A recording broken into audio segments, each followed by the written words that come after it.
And welcome back, everybody. We are live once again, or we should be live if I'm not mistaken, here on kick.com.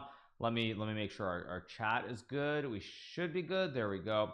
All right, so we are of course streaming here on kick.com, and we are going to be covering the World Chess Championship match, round number 15, or not round number 15, sorry, round number 12. But we're covering round number 12, so let's make sure we should be live, right? We are live, I think. Are we live? Yeah, we are live. Okay, there we go. All right, so we are live, of course, on kick.com. We are covering the World Chess Championship match. Let's change our scene, of course, and there we go. Actually, let me put this back on as well. Which one is correct? Huh? They're all off. Okay, 1 second. Let me adjust the cam, of course. And we are going to be covering, of course, round number 12 of the World Chess Championship match between Ding Liren and Jan Nepomniachtchi from Russia. So put this up here. Okay, there we go. And let's cover the game. So game number 12, World Chess Championship match. Here we go. Was waiting for you. Awesome. That's very good. That wasn't very 5 seconds of you. Yeah, it was like 1 second. You're not allowed to stream on Twitch and kick at the same time of your partner. There are people who said you should do it if you're a smaller streamer, but the big streamers, if they do it, they will definitely get noticed. So I'm not going to do it and risk getting tired. I'm not actually that tired. I'm just a little bit slow this morning. But as we wake up, 4 nights English possible. I said my two predictions before we moved over. I think my two predictions are probably Nimzo Indian, something in the Nimzo Indian. I think we could get a Petrov for the big surprise. I think these are actually the two most likely things on my list. I don't see a 4 nights English again because he's already played two very important variations on this. He's played e3 and e4, and queen c2 is the only other variation that's really considered a high level attempt. It's been played by Fabiano and others, but it was in the leak on Lead Chess, so it's unlikely, I think, that we'll get queen c2. So I don't really see any other ideas in the English, so I don't really think we're gonna get an English, but we're waiting for some moves here. Game gonna start in 2 minutes. Hikaru, it's my first time being on one of your streams. Awesome. Was it hard waking up? Today was actually the worst in terms of waking up. Much worse than any other day. So yeah, it was not easy. But of course, for those of you guys who are wondering, this UI is the exact same as Twitch. Is even legal? Yes. So Kick has licensed this from Amazon. So basically, in a funny way, Kick is almost subsidizing Twitch's failure as a platform.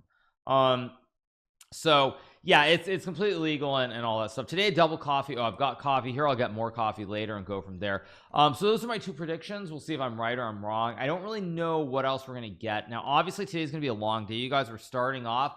We're starting off here with the World Championship. We're of course going to play an Arena Kings later as well. So it's gonna be a nice long day of chess. Oh, they changed the scene. Okay, let me change it. There we go. So yeah, game number 12 of the match. Is must win? No, it's not must win. Of course, if they get to game 14, Ding could win game 14, but I think again at the end of the day, he needs to try really hard to win today with the white pieces. He must try. Thanks so much, Young King, for subscribing. Thanks so much, Young King. Appreciate it. Once again, those of you guys who subscribe to our Kick channel, I do appreciate you are supporting me, the streamer, because as you guys know, there are currently no ads. So there are no ads, so therefore when you do subscribe and you provide the 95.5 split, you are supporting me directly, the streamer. So I get $4.75 out of the $5, whereas on Twitch I'd be getting $2.50. So yeah, why is Linus Tech Tips able to stream on multiple platforms? I think it's because they're a really old channel. They've been around a long time. They were grandfathered in. Additionally, you know, there are channels like chess.com which are allowed to multi-stream on Twitch and YouTube, but there's a specific agreement that allows them to do that. Turn the volume up. I think the volume is quite good. I think we're all good. Yeah. Someone said is your last live?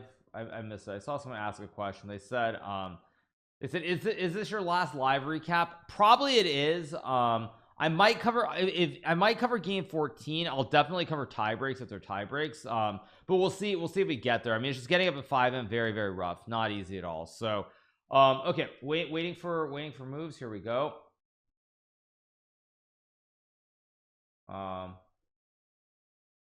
They changed something. Okay, 1 second. Let me adjust this.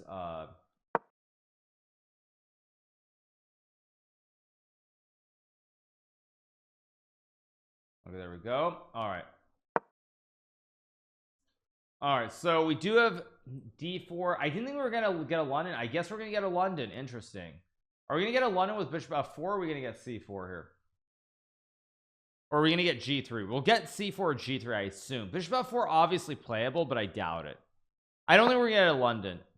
He plays e3. Okay, so this also actually makes quite a bit of sense. By Ding, he plays e3 to close the position, plays c4, knight c3, maybe b3 as well later. This actually is a very reasonable try. I like what Ding is doing with e3 here. I like it. Yeah, he's gonna get Nepo out of preparation early. I like the idea. I mean, probably what we're gonna get, the big question is Ding gonna play like c3 here, or is he gonna play like b3, bishop b2, and fianchetto the bishop? That's the question here in terms of the opening. I assume we're gonna get e6 from Nepo, and will we get c4, c3, or b3? Which one of these next moves will we get? That's the big question. Colle system like Ray Enigma in the win. Yeah, exactly, you guys. So all right, so we are of course covering the world championship. Hope you guys are doing really well. Let me put on my Insta post before I forget, and we will keep going. All right, there we go. Okay, so we get c5 played quickly by Nepo. Let's see what Ding does here. I assume c4, c3, b3. Yeah, so he goes knight b2. So Ding is going to play for b3 and bishop b2 in a couple of moves. Now, this is an opening that was played very prominently by the famous streamer Daniel Naroditsky in the United States Chess Championship in 2021 or 2022, I forget which year, where he played this whole system with like bishop b2, and then of course you try to play something like bishop to d3 down the road. So with knight b2, it's very clear Ding is going to play b3 and bishop b2 in the near future. So let's see what Nepo does. I assume we'll get knight c6 b3. That's my guess, but I could be wrong. Nepo using a little bit of time here thinking. What is this opening called? This is, I believe, the Colle system, if I'm not mistaken. Let me see. This is the Colle system. So it's named Colle, just making sure, because the Colle system is very similar to others. Like there's bishop g5 and e3, which is the Tory system. There's bishop f4, which is the London system, and then the Colle is the one where you move the bishop out, or you don't move the bishop out. But it's also confusing because if you go b3, I think that turns into like the Zukertort or something. Yeah, someone actually just wrote that. They said Zukert or Colle. Yeah, I always get a Twitch notification saying kick. Is that purposely that end right away to let Twitch users know? No, that isn't actually. It's just that my contract requires me to start first. Yeah.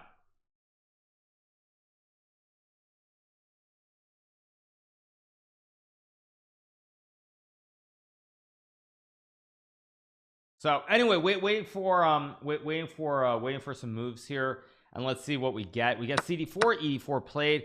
So he's never going to play bishop f5 again. I mean, this is actually very similar if you get the structure where the bishop is outside the pawn chain.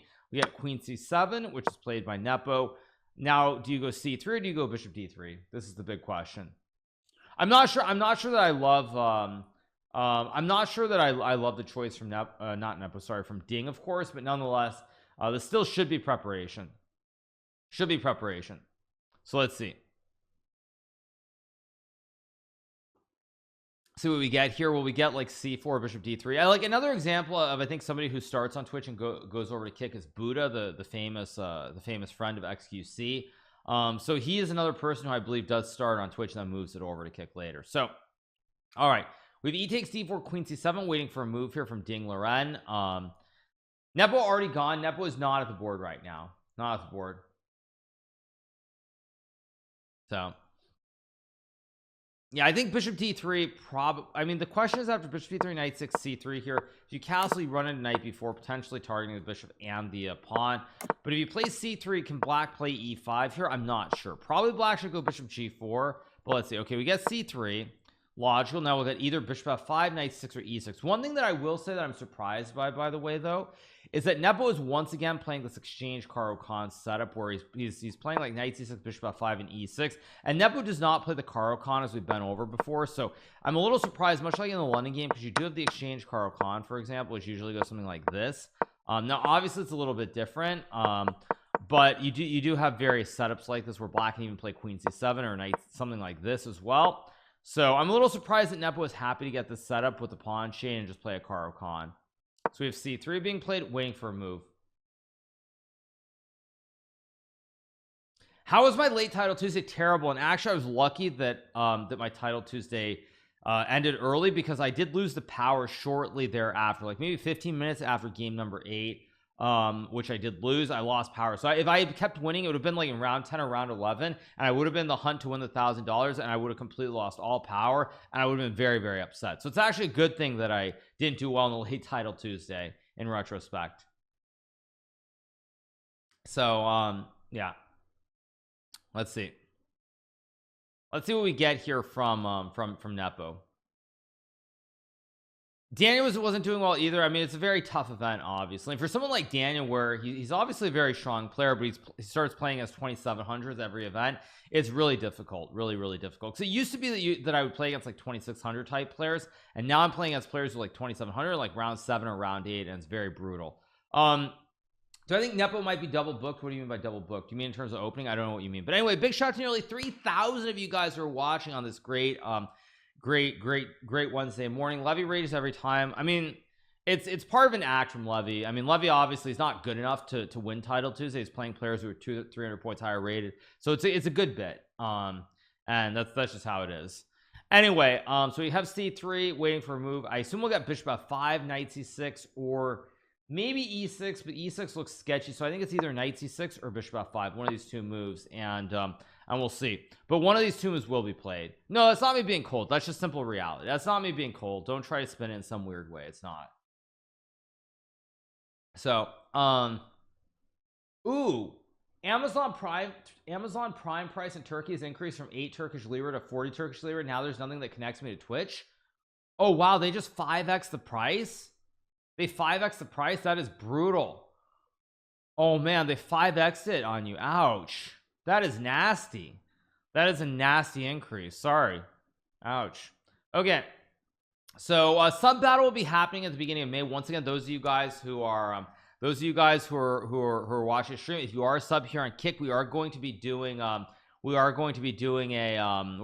sub battle between our Twitch subs and our Kick subs in the very near future. So if you do want to be interested, if you don't want a chance to participate in that, make sure that you do subscribe either here on Kick or on Twitch. So yeah. All right, waiting for a move from Nepo. Not a great sign that Nepo hasn't moved yet. Like I said, I'm surprised with this opening choice because again, we're getting this classic Caro-Kann structure from the exchange variation, and Nepo does not play the Caro-Kann, so I'm very surprised that once again, even after losing in the London system, he's happy to play the structure once again. No, I mean, what are they 5x? Well, he was saying it's 8 Turkish lira to 40 Turkish lira. That's a 500% increase in terms of the pricing that they're using to get Amazon Prime in Turkey. So it's a 500% upgrade, or 500% increase, sorry. So yeah, what's the score? The current score is 6-5 in favor of Nepo. We have 3 more games left. So yeah, that's what we have.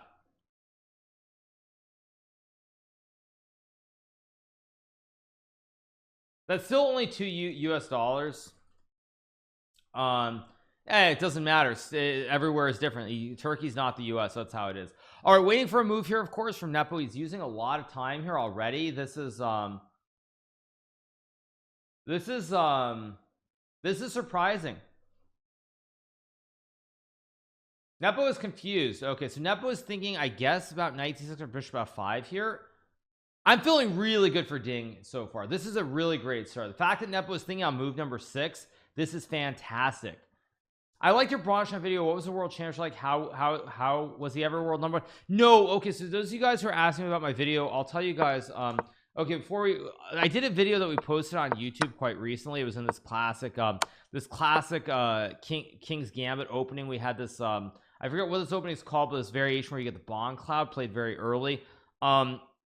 So, and I'm going to do another video on it in the near future, but yeah, so I was talking about David Bronstein, who played for the world championship in 19, I believe 51, I think it was, against Mikhail Botvinnik. He was like number 2 or number 3. He played the world championship match against he played a match against Mikhail Botvinnik from the Soviet Union.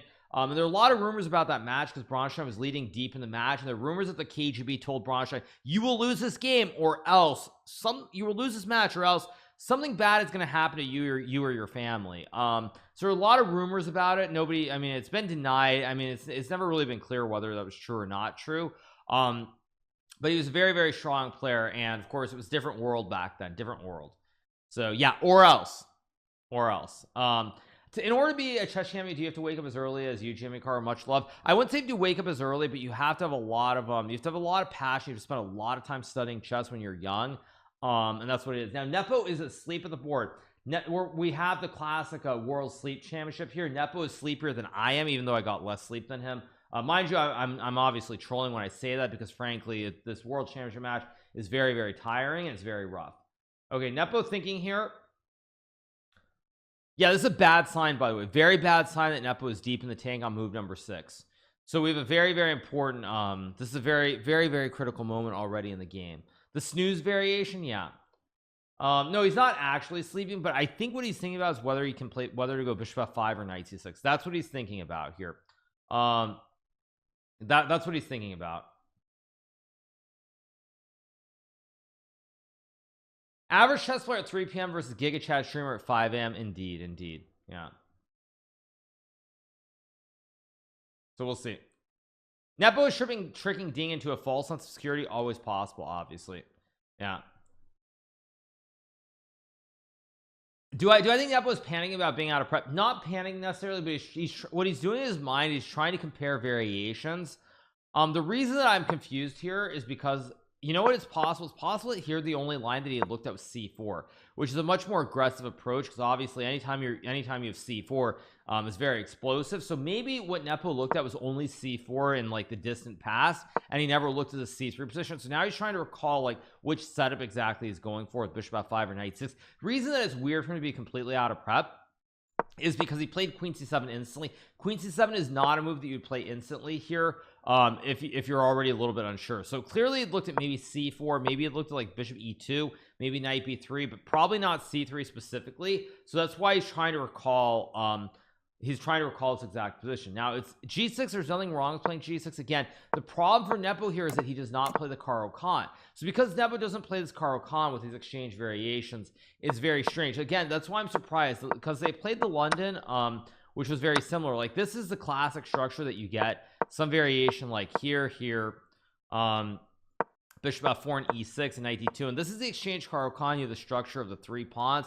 White has this great bishop on d3. Now obviously in this position it's a little bit different here, because white doesn't get the bishops out to d3 and f4 necessarily, but again, as you'll notice, like this is very similar. It's very, very similar. Same pawn structure, bishop on d3, same piece play, and Nepo does not play the Caro-Kann, so I am a little surprised after losing in the London system that he's willing to go right back into this. Now g6 obviously completely playable. Someone who's played the Caro-Kann their entire life, they would have no issue with this position. They'd be very happy, but Ding does not play the system, so it's definitely a bit of a surprise. He played the Caro-Kann ages ago. There's a difference between playing the Caro-Kann as like an IM or a GM level versus super GM level. Very, very different. So yeah, very, very different situation. If you played as a 2500, playing it as like a 2800, it's not the same at all. So let's see. He said he used to play the Caro-Kann exclusively as a child. Again, you guys, that's not comparable. That's like me saying that as a kid I used to play the French. I played the French all the time. Doesn't mean that I play the French now. Like I could try to play the French, but that doesn't mean that, I mean, it's just not the same thing. It's not comparable at all. Not comparable. So yeah, it's just not the same thing whatsoever. Now Nepo, why is Nepo thinking? I'm trying to figure out, what is Nepo thinking? Is Nepo thinking about g6? Because the only moves that I would consider knight c6 or bishop f5 here. So yeah, French refuted by inches according to Levy. Again, you guys, Levy doesn't know what he's talking about. The French is playable. Levy's overhyping it, trying to make it go over the top. No opening is actually refuted at the top level. I mean, even the King's Indian, Levy tried to say the King's Indian is refuted at the top level. It's not. Now bishop d7 is a blunder. Why did he play bishop d7 here? I don't understand this move at all, and I'll tell you why. I don't understand this move at all, because what does bishop d7 do? Like if you want to go e6, you can just do it, you can just play it like this. I'm really confused. If you go knight 6, knight f3, okay, I'm horribly confused by this bishop d7 move. I don't understand this move at all. It doesn't do anything. That's why I'm confused. Like, I mean, is he worried about, maybe he's worried about bishop b5, but you can still play bishop d7 here. I don't understand this. It already looks really good for white. Like bishop d3, bishop d6, bishop f4. I don't know. I mean, I like this position for white. I'm really confused by this move, bishop d7. It doesn't do anything at all in the position. So I mean, unless he wants to go like something like this, maybe a knight d7. But even this looks very questionable. There's like knight df3 again. There's also queen e2. There's also maybe even f4. I don't understand bishop d7 whatsoever. I don't know why you don't just go knight c6 and then bishop d7 later. I mean, unless he's trying to provoke knight e5. Maybe he's trying to provoke knight e5. I don't know. Nepo's starting to see the boogeyman on move 6. Definitely possible. Yeah, that's a big surprise. I don't understand this move at all. Because okay, we got bishop d3.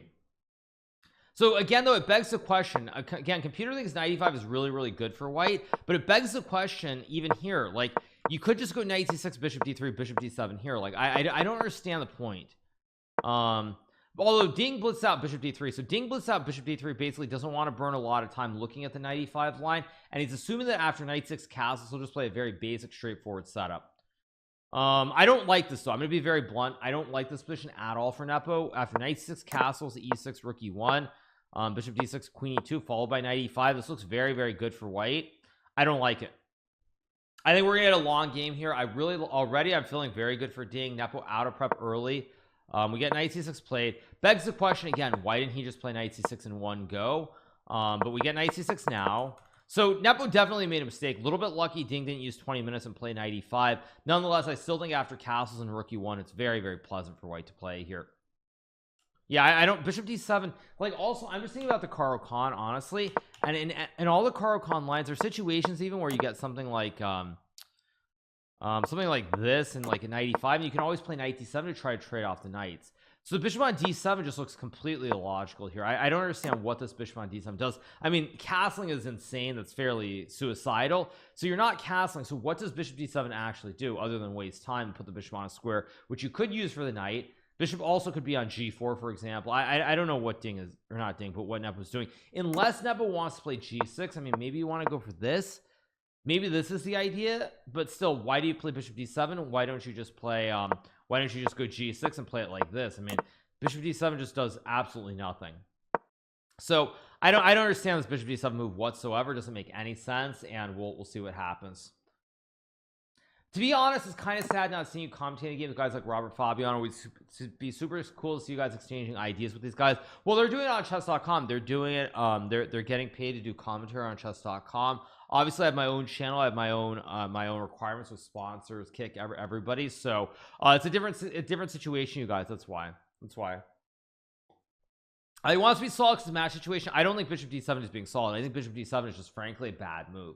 I think it's just a bad move. The computer likes bishop g4 here, and the fact that the computer wants to play bishop d7 and bishop d4 and waste the tempo in the opening already tells me that Nepo is completely out of control here. I think Ding is gonna have great winning chance. Bishop just doesn't belong here. Bishop does not belong on d7. I don't understand bishop d7 at all. This is, in my opinion, bishop d7 is a blunder. I think Nepo has blundered on move number 6. I think he's blundered on move number 6. I'm gonna be blunt. I think he's just blundered. Bishop never belongs on d7. Bishop always belongs on either f5 or g4 here. And like if you go like knight c6, bishop d3, and bishop g4, for example, just to give you guys an illustration, like you can always go bishop d6 and trade off the bishops, and later you can go knight d7. This position is, I think, actually horrible, unless Nepo has some really original idea here that I'm missing with like g6 and nah. I mean, this is bad. I think it's actually, I'm gonna be blunt, I think it's a blunder. I don't think it's an inaccuracy. I think it's outright a blunder. I think it's a blunder, bishop d7. I don't understand. There's no reason that it makes sense here. I mean, the only reason that I can see, the only idea that I see that makes sense here is something like you're gonna go like a6 and then knight e7 to play bishop b5. That's the only way that I can justify this move. But even this, I can always just go a4 to stop the idea, and after castles knight e5, I mean, this is just a horrible position. Black is just much worse. So yeah, I don't like it. He plays bishop g4. Okay, what the heck is going on here? So is Nepo in prep? Okay, I'm going to tell you guys, I don't know what's going on here. I mean, once again, why do you not just play bishop g4 in one go here and have this position with it being, yeah, I mean, I don't know what's going on. I don't know. So Nepo just wastes tempo. I mean, computer does think this is the best move, but I'm still very confused. I'm confused by this. I mean, maybe Nepo looked at this with a supercomputer, but I just, bishop d7 was not the best move, and now to go bishop g4, he just wasted time. Yeah, this is bizarre already. This is a really bizarre start. He realized that he misplaced the bishop, and now he's just like, okay, I'm just gonna waste the tempo. I literally don't care, and I'm gonna correct my mistake. I mean, I guess, but yeah, I don't understand it. Yeah, Hikaru, you are an amateur player. Of course you don't understand how these guys play. Yeah, I mean, I don't know, because if he prepped this, he would know that bishop d7 knight e5 is terrible. So you know what I think happened? I think that when he went bishop d7, he suddenly realized he did something wrong. He's like, okay, I'm just gonna go bishop g4 and just try to play a normal Caro Kann. But of course he wasted a tempo, he wasted time by playing bishop d7 first. Not good though. I think that Ding psychologically has an advantage already. He's trying to make as many moves as possible to reach the record for most games played in World Championship, maybe. I mean, I would play rook e1, queen b3, or maybe queen a4. I guess the idea is that you just go back. I mean, you go back and then you offer a draw, something very dank like this, but you can always just play h3 and then queen a4 as well. So there's no bishop d7, but we'll see. We'll see. Yeah. Some GM named Shadow Hikaru would understand, but sadly he's retired in Japanese forest. Yeah, true.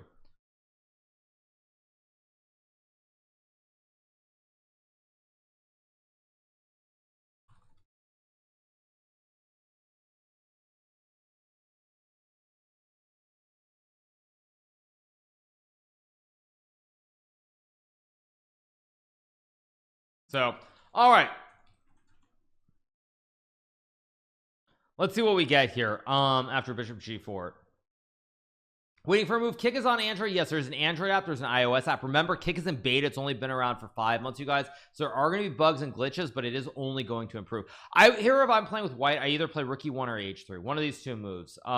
That's what I do. Who has emotional damage? Nobody has emotional damage, in my opinion. First time chatter here from Dallas, Texas. Hated Twitch because the ads. Kick is awesome. Big shout out to Asia. Hope all is well in Frisco or wherever you are. Dallas, of course, these days can mean a lot because Dallas is just spreading further and further north, further and further west a little bit as well, but mostly north. So hope all is well in Dallas, which is, you know, one of the best cities in the US. Been a while since I've been there. Can't wait to go back to Dallas. Actually, I want to go eat some meat. I want to, you know, anger all those PETA fans by going to like Papados and getting a nice steak for like $80. That would be really, really good. Anyway, yeah, hope all is good. Plano, it made my week. Yeah, no, I last time I was in Dallas, I went to, or no, it's not Papados, it's called Papa's. It's the other, it's a different name, but I went to Papa's, had a nice like $80 steak. Really, really good stuff. Why aren't you vegan? Why would I be vegan? Why would I be vegan? Anyway, let's keep going. I assume Nepo, I mean, I don't know what Nepo's doing. Castling queenside is I've never seen castling queenside in the Caro Kann structure like this. I mean, after b4, b5, you're just getting attacked very quickly on the queen side. So I don't think it's really an idea. Yeah. Yeah, it's like I said this before, but it's like when I say like, do you think we would even be here if our ancestors were like, nah, you know, we're not going to hunt these animals, we're not going to eat these animals? No, we wouldn't be here. We would have died off as a species if our ancestors not hunted animals with spears and forks and everything. Or sorry, yeah, just like spears and pitchforks. No, they didn't have pitchforks. What am I saying? Anyway, all right, you got the point though. So anyway, yeah, a little hunt the buffalo with a little fork, right? Yeah, exactly. Yeah, but they didn't have DoorDash. Exactly. Yeah. All right, anyway, spears and arrows. Yeah, I'm losing my mind. Anyway, is your stepdad a vegetarian? No, of course not. He's from Sri Lanka. Why would he be a vegetarian, you guys? Anyway, waiting for a move here. Probably rook e1, probably h3. I don't know what else you're gonna do here with white, but one of those two moves is pretty likely. Can I watch a stream on vegan? Of course you can. We don't discriminate, you guys. I like my meat. You know, that's just how it is. Do I eat salads? Yeah, I do eat salads quite frequently. But anyway, Queen e1 is a good move here. Queen e1 is not really a human move, because Queen e1, while it's playable to break the pin, I mean, you have to know that this 95 structure is actually good, and it's not so obvious. I mean, I guess once you see it, you realize it's good, and the computer of course tells us it's good, but it doesn't feel natural in like the Caro-Kann structure. And Ding Liren is a player who's played a lot of Caro-Kann in the past from the black side, so he should be familiar with this pawn structure, which is probably one of the biggest reasons he's happy to go into this. Yeah, so carnivore diet is good for you, but not long periods. I think generally my attitude is that meat is fine. I mean, red meat is not always great, but I think meat in general is completely fine. If you eat a lot of red meat, it's not good though. It's not good. So anyway, you should try eating giraffe. Thank you for the suggestion. I don't think I'm ever going to do that. You know what I did have was when I was in Africa, or South Africa specifically, I had this great meat. It was the kudu, I think is the animal. I think it was called kudu, if I remember correctly. Yeah, it's called kudu, K-U-D-U. It's got these antlers. I had some kudu meat when I was in South Africa, and that was like perfect. Really good stuff. Really good stuff. Yeah, so that was fantastic. Anyway, back to the game, waiting for some moves here. We'll get either like Rookie 1 or H3 probably. So anyway, waiting for a move here from Ding. I assume we're gonna get Rookie 1. That's my best guess. Rookie 1 or H3, one of those two moves. It was kind of like venison. Okay, we get Rookie 1 played by Ding as expected. Not too surprising here. So far so good. Once again, a big shout out to everybody who's watching on this fine Wednesday morning. Hope you guys are doing well. Once again, if you do wish to sub or support me as a streamer, make sure that you do hit that subscribe button. If you do sub, you are obviously supporting me as a streamer first and foremost, because on Twitch you're doing it in large part to dodge those ads. Here on Kick there are 0 ads, so if you do subscribe to the channel, you're doing it to support me, where I get 95% of the sub revenue here, $4.75 out of the $5, instead of on Twitch where it's $2.50 for $2.50 that I get, and Twitch takes $2.50. So if you do want to subscribe and support me as a streamer, make sure you do hit that subscribe button. Check Vishy's tweet on Kasparov. I don't understand what he meant. Okay, you guys are asking about Vishy, the Vishter. Let me pull it up. Vishy Anand. Let me pull it up. What do we have? The Vishter. What are we doing? Where is it? I'm looking for tweets and replies. I don't see anything about Kasparov. Let's see what happens. Finally, Carlson Karyakin. I don't see a tweet about Gary. Can I repeat the same line? Karpov blundered. I don't see it. Yeah, I don't see any tweet by Anand about Kasparov. Let's see what happens. Yeah, I don't see a tweet about Kasparov, so I know what you're referring to. So anyway, unable to paste a tweet link. Yeah, I don't see it though. I just don't see it. I see something about Carlson Karyakin. I'm just looking at tweets and replies, and I don't see it. So maybe it's in tweets. Yeah, I don't see it. It doesn't look like Kasparov achieved anything. Wait, why don't I see that? What day was this? Kramnik repeated, Karpov blundered. Kasparov was getting tired of solving problems. Oh, I don't know. I don't know. It's something about preparation, but I don't. It looks like a long thread that I don't want to get into right now. So we do a move. We get knight f1 played here. Thank you so much. I am Oven Mitt for subscribing. Thank you so much, or gifting a sub. Sorry. Thank you so. I am Oven Mitt. Appreciate it. We get knight f1. Reasonable move. We're gonna get like bishop d6, knight g3 here. Idea is that after castles you play h3, and now the bishop can no longer retreat because the knight covers the 2 squares. So pretty sure. We're gonna get something like this. I don't know if this is actually great though, because there is e5. Black will strike in the center. You get knight f5, but there's a fork as well. So I'm not sure I love knight f1. I mean, knight e3 looks just wrong somehow, because now the pin plays, and you also prods the pawn on h2. Yeah, I don't know. Things over at Go Tam Chess. Hope you're doing well, my friend. Kings or warriors? If DeAndre Fox is injured, Kings have no chance. The series is over, which is very sad, but we'll see. Okay, we get bishop d6. So what is Ding gonna play here is the big question. I don't like this whole knight f1 concept. It doesn't feel right. It feels like you're supposed to go knight e5 if you can. Yeah, I don't like what Ding has done here, to be honest. I mean, Queen E1 was very dang, to be honest, but somehow this whole knight F1 knight G3 just doesn't look right. Oh, Aaron, sorry, not DeAndre, Aaron Fox. If he's injured, series is over. If he's not injured, I think the Kings are still probably likely to win the series. But if he's injured, if he's not 100%, I think Warriors are going to win. Bishop G5. Oh, so actually interesting. So Dean comes up with a different concept. He's going to play, I think, Bishop H4 and Bishop G3.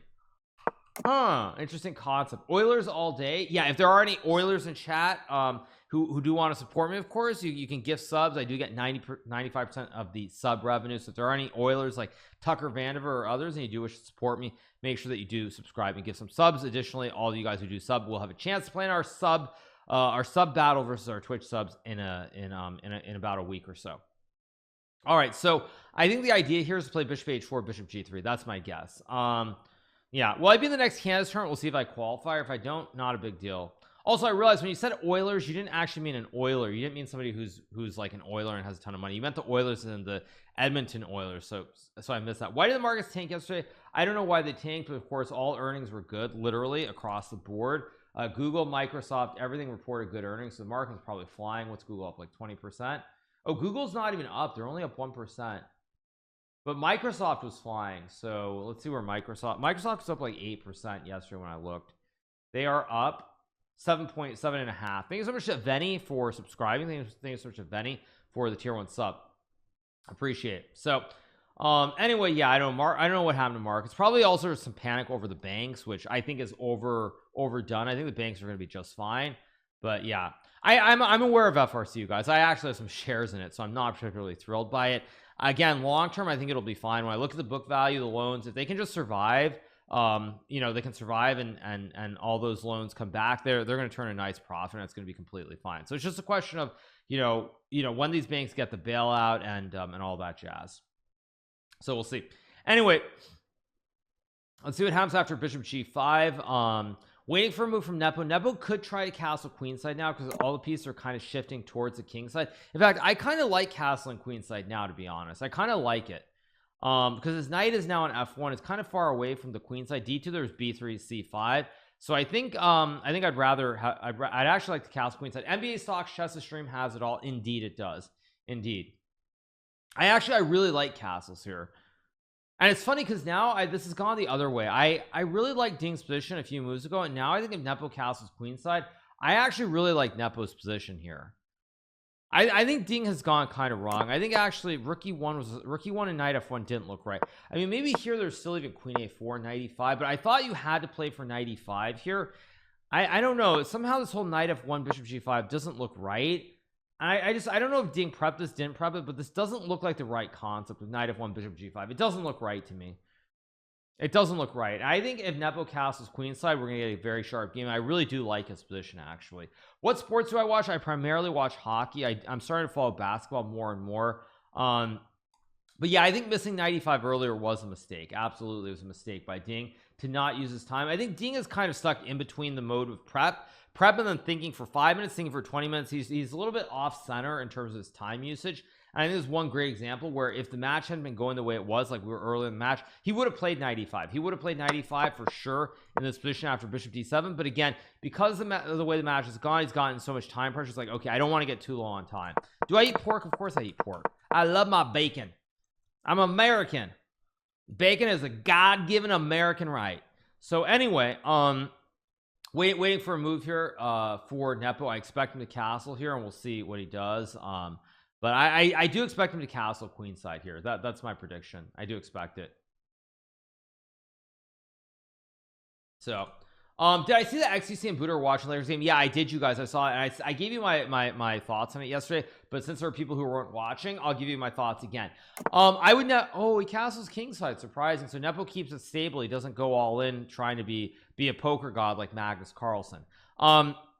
Yeah, so I mean, I would never do that personally. I'll tell you why. When I go to a sporting event, like I want to see the action in person. Like I want to see the action clearly. But when you're really close to the court, you're not going to see it because basically you're on the floor, but there are a bunch of people who are in your way. So like, for example, if you're on this side and there's a corner three, you're not going to see it clearly because there's obviously going to be a point, there's going to be a player up top outside the 3-point line, and you're not going to get a clear vision of the game. Whereas if you're like 10 rows up and you spend like $500 to $1,000, the players are going to look gigantic, which they are, of course, but you're going to be able to see every shot very clearly. So yeah, there's a reason cameras are midway up. Yeah, so to me, I would never do that. Front rows for the cloud, I guess, but I would never do that.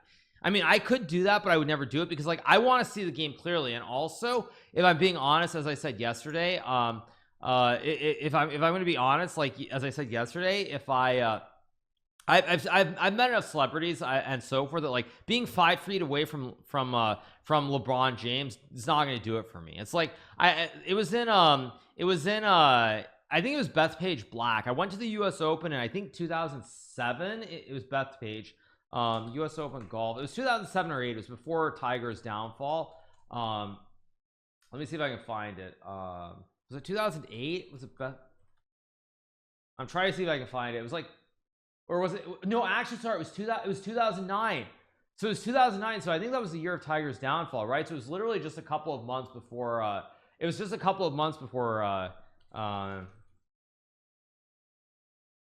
let me see if I can find when it was. I thought that was 2009, right? Was that 2009? Yeah, so actually it was a few months. It was a few months before Tiger's downfall, before he got chased out of the house and his wife had the golf club. So yeah, so in 2009 at Bethpage Black, I was there with my brother. We went. Now I don't know if the rules have changed now for golf events, but at the time you weren't allowed to take your cell phones. So basically, you had to like check them, leave them at a locker. So we didn't have our phones, but basically like it was, I think it was on the 7th, it was 7th or the 8th hole, and basically we were there, and we were of course just off to the side from the rough, and Tiger's ball literally landed like right in front of us. So like we were both like 5 feet away from Tiger Woods, like as Tiger Woods hit it out of the rough. And like having had that experience is like, it's like why would I ever want to be courtside at a game or something like that? Like who cares? Like big deal. Like why would I spend 40K for that? I'd rather buy a car. So LeBron is nothing compared to Tiger. Of course, LeBron is nothing. I mean, Tiger is like, yeah, it's not the same thing. So having had an experience like that, where it's like I have regular tickets, and I'm like 5 feet away from like the greatest golfer of all time. Why would I want to spend $40,000 to be courtside and see LeBron? Like who cares? So yeah, Tiger's like Jordan level. Exactly. The board isn't empty. You're okay. Yeah, so we're waiting for a move after castles here. I would never do it though. Yeah, it was $40,000 apparently. That's what XUC spent on the tickets. And meanwhile, you can just you could sit like probably like 10 rows up. You can see everything clear. And it's like it's so nice. So anyway, waiting for a move here from Ding. I expect knight g3 or h3 to be played here. If this game ends in a draw, Ding should play the Pyrrhic next game. I don't know, but I'm unhappy with Ding's opening choice. I'm very unhappy. Opening was looking really good at the start here after bishop d7, and knight e5 is apparently a big advantage for white, but he didn't play it. And I still thought here, after Nepo wasted tempo with bishop d7 and bishop g4, there are multiple moves that should be fine, but I really don't like this knight f1 bishop g5 idea. It just doesn't look right to me, so we'll see what he does. Tiger was lucky to see the best chess streamer in person. Yeah.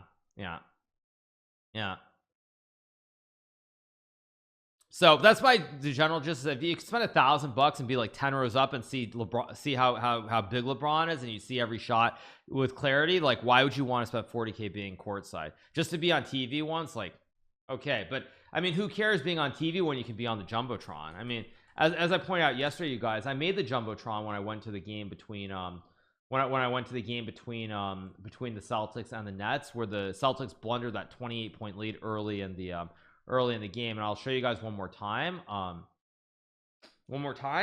Here you guys go. Here's the image, and I do need to sneeze, so give me 1 second. Let me change the scene actually so you guys can see it. Oh wait, wrong scene. Wait, why can't you guys see it? Is this right? It's still wrong. Where is it? 1 second. I thought it would show up correctly. It didn't show up correctly. There you guys go. I'll make it smaller. But yeah, this is me on the Jumbotron. So Yeah, not everybody who's watching here this morning was watching on Twitch yesterday when I showed it, because it was during the evening title Tuesday. So yeah, not everybody was watching. Wait, this is way too big. Yeah, there you guys go. So yeah, that's the image. You guys can see me on the Jumbotron during the Celtics game against the Nets. So why do you need to sit courtside when you'll just end up on the Jumbotron? Like, I mean, like, why? What's the point? You don't need to. So yeah, weird face. Yeah, weird face. You know what's really funny about this picture, you guys, is that you see the sign with the 7th birthday. Behind the sign is Danny Wrench, but he's not here. He's blocked by the sign. Like to the left of me is Danny Wrench, but he's blocked by the 7th birthday sign. He's like literally right behind the sign, but he's blocked, so you don't see his face, which is really funny. Danny Wrench, of course, the CEO of chess.com. So when was this game? This game was about a month ago. Let me change the scene, of course. So where were we? There we are. All right. Yeah, there we go. All right. Although I think Danny separately made the Jumbotron on his own when I was up using the restroom at a different point in the game. So all right. Oh, this was ESPN, not the Jumbotron. Oh wait, so you're saying that you're saying that was ESPN, not the Jumbotron? Okay, whatever. It's all good, you guys. But yeah, waiting for a move here. Waiting for a move here. I assume we'll get h3 or knight g3, but already I don't like the position. I don't like it. So to answer the question, you guys, yeah, it's awesome. It's a cool experience to be courtside, but you don't see the action clearly. If you don't see the action clearly, I don't really understand the point of going to a game. That's me personally. So how about them doubles? Fudge the doubles. Let's go Rangers. Nobody likes the doubles. So waiting for a move here from Ding. Get h3, maybe knight g3, and we'll go from there. Why isn't the f6 trade an option? It is an option, but the problem is, like, black just puts the bishop on g6, and you don't really have a way to break through. The center is very, very compact, and down the road you can actually play something like king h8 and rook g8 to play on the g file here. So now the double pawns aren't that bad. You have the bishop combo as well, and you have an open file to use, so it's not as great as it looks on first glance. In NASCAR, the higher the seats, the more expensive they are, of course, because I assume on NASCAR it's the same thing. If you're right on the, is it glass, like the protected area, you probably can't see much except when the cars go right by you. So you probably feel the speed, but you can't actually see, you can't see them when they're on the far side of the track. Although those of you guys who are wondering, I'm actually really excited to be going to I'm going to be going to the qualifying day for the Formula 1 race in Miami on May 7th or 6th or whatever it is. So I'll be going there. I have VIP passes courtesy of Kick. So I'm really looking forward to that. It's gonna be really exciting. And I'm curious to see what it's like. So yeah. All right, so bishop g5 castle played here. Waiting for a waiting for a move here. Maybe h3, maybe knight e3. A couple of options. See, am I a Hamilton fan? Of course I am. F1's not a real sport. Okay, well, whatever. Yeah, Max or Lewis, of course. I've got to be a fan of Lewis.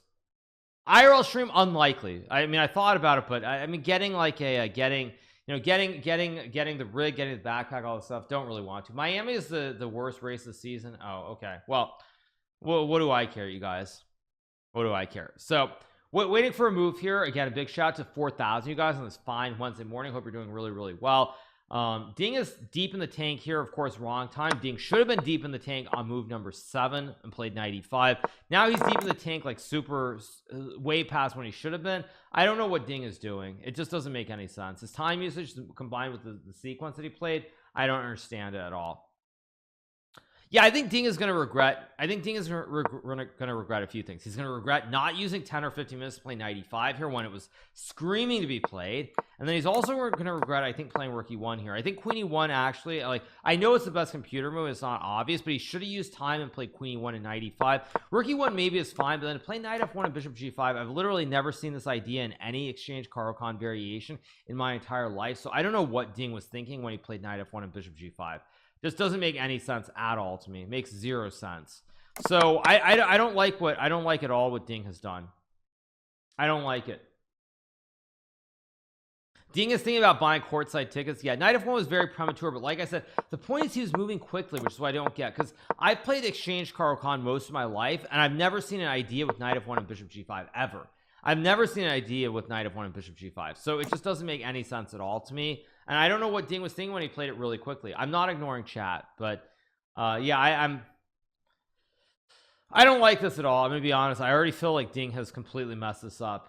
New idea. It's not a new idea. I don't see a good plan. You go knight 93. You hang the juice on h2 because the pin plays potentially. Even just bishop h5. What is your idea? h3. I go like rook a8. I'm playing for e5 to break in the center. I'm not jealous. I just don't understand why he did it. I've never seen this idea in any exchange. Carl Khan. If Nepo draws this game and he wins the next one, the match is over. Match is over.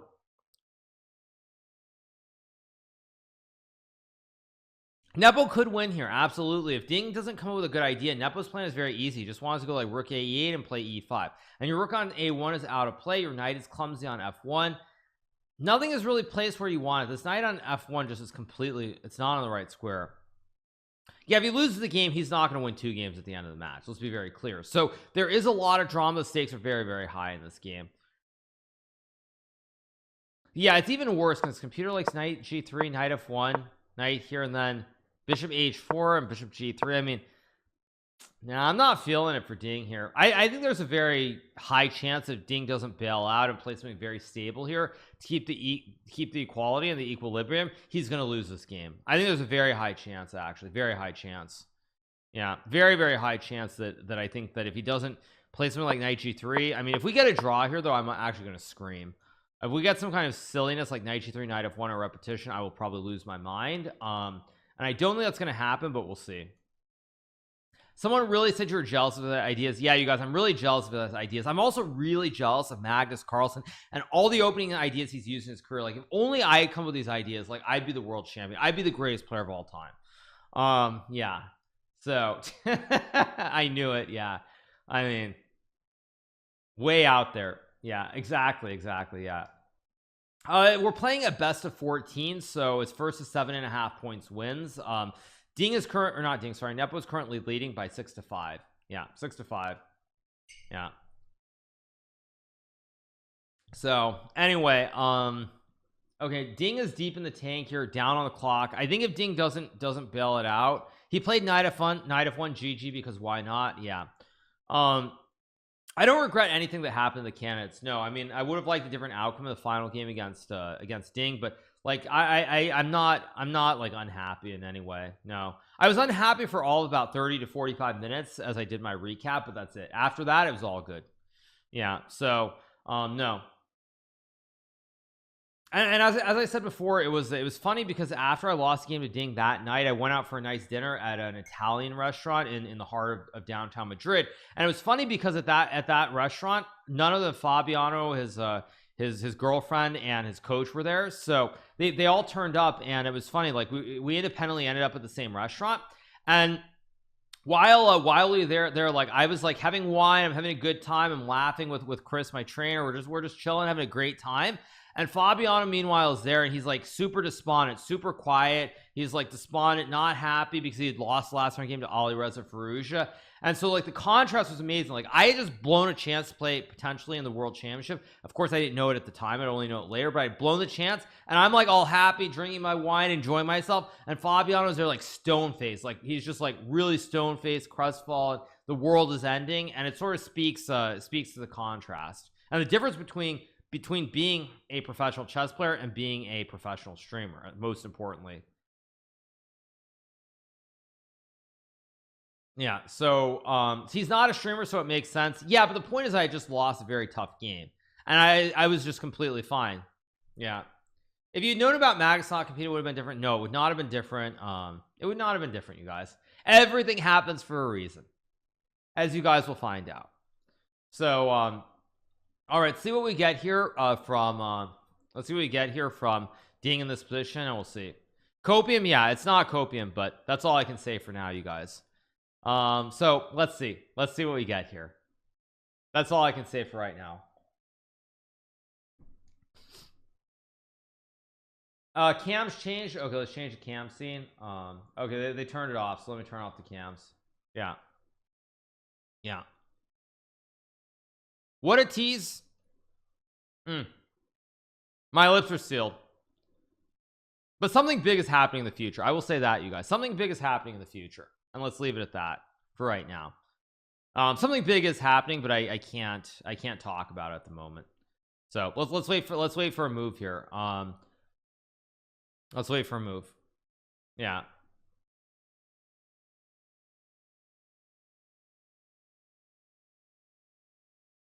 There is a difference between having a girl IRL and not. Lol.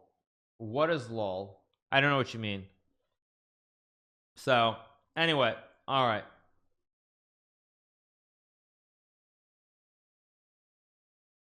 Ding takes his preparation for my blitz games, especially I play it thousands of times. Yeah.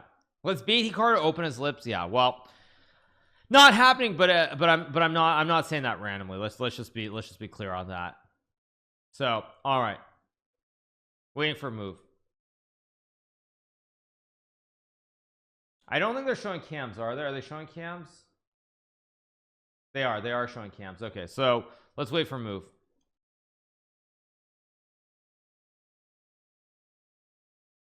Magnus versus Hikaru on the International Space Station. That would be funny. Yeah. I'm not being a tease on purpose. I'm just saying, like, there are things that I can't talk about at the present moment that but there will be an announcement in the near future. Let's leave it at that. Okay, you guys, I'm not saying more right now. Okay, so we're waiting for a move here in this game, and we'll see what happens. Give us a timetable sometime after this match ends. So waiting for a move. All right, what is he considering? 93, knight g3, maybe h3 as well. He's considering multiple moves. Multiple moves here. You guys aren't being debated. No, you aren't being debated. So yeah, my guess here is that we're probably at like 93 or bishop h4, one of the two moves. Again, as I said before, I don't like what Ding has done. I don't like his fundamental conceptual play here with knight f1 and bishop g5. Very illogical plan objectively, in my opinion, to play knight f1 and bishop g5. Just doesn't make a whole lot of sense. I don't know if it's because Ding was already out of preparation or what, but I don't like the concept of what he's done. Whoa, things we should just be kind for the 5 gifted subs. Thank you so much. Yeah, I mean, I don't know what Ding is doing. I'm gonna be honest. Like, I thought that he was well prepared in the opening, but now it looks like he's just sort of making it up as he goes along. I don't understand. Hikaru wants to talk about it, but he can't. There are multiple things that I want to talk about that I can't talk about at the moment, which is frankly quite annoying because certain things are allowed to be spun a certain way when they shouldn't be. So yeah, certain narratives on certain things are being allowed to be spun completely out of control in ways they shouldn't be allowed to. But let's leave that at that. Anyway, we're waiting for a move here from Ding. Probably h3 or knight e3 moves here. So let's see what we get. Yeah,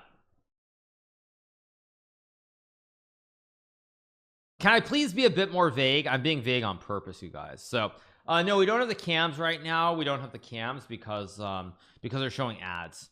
Yeah, if they weren't showing ads, I would show it. Yeah. My take on Elon Musk, is he trustworthy? That's a weird question to be asking. Yeah. No, there are multiple things. Like, I'm not referring to one specific thing. I'm referring to multiple things. Yeah, it's not specifically about like one thing. There are multiple things. So anyway, let's focus on the game. So we get h3 or knight e3 or knight g3 are really the only 3 moves that I see. I mean, he's trying to get the card composition, but the knight doesn't belong on f1. That's the problem. Like, the knight belongs somewhere else. That's the big issue.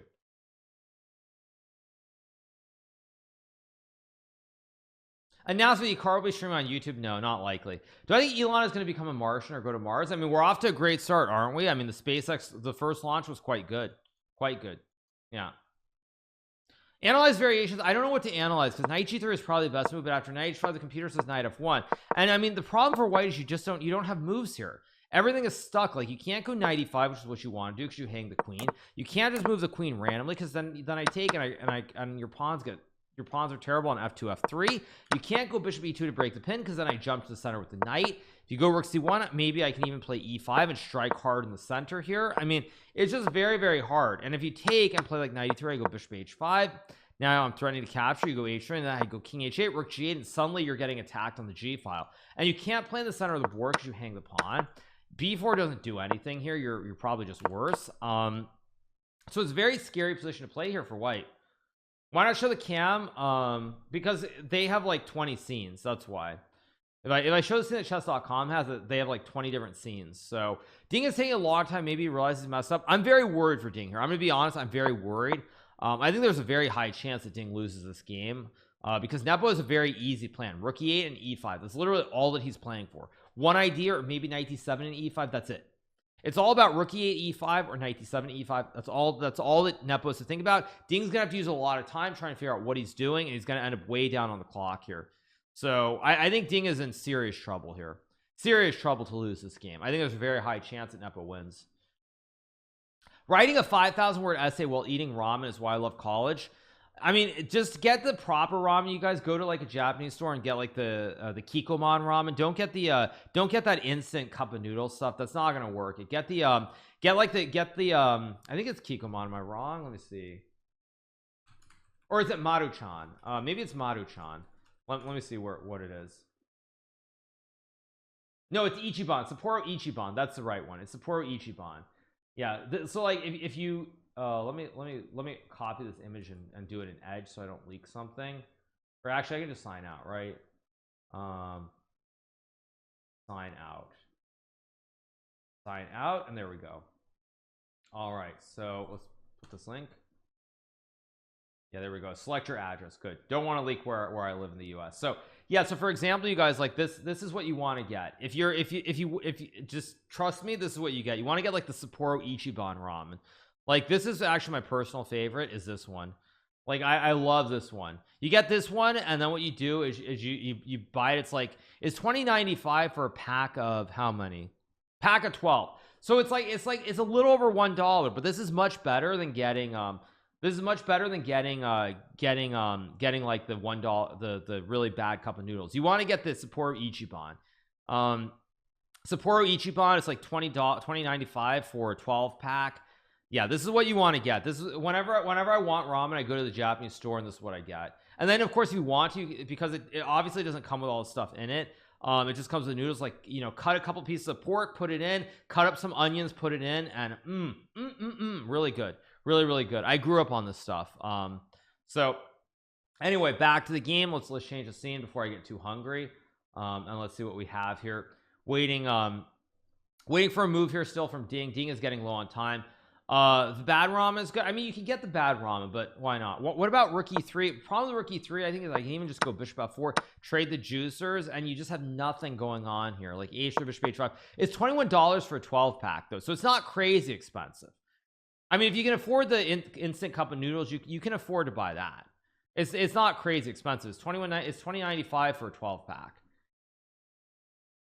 So I mean, you can afford it. It's not a London again. I better close the ramen search as well, though, because that's gonna make me really hungry. That's gonna make me really hungry. So yeah. All right, so where were we? You can't play knight e5 because you hang the queen. So you hang the queen. Yeah, it's what it is. It is what it is. So that's just how it goes.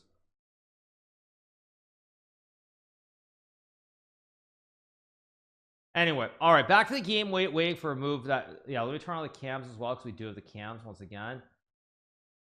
Let me see which one has it clearly. Yeah, this is the best one. Is this actually correct? No, let me adjust this. They changed something with how they have their cams, so that their layout's a little bit different.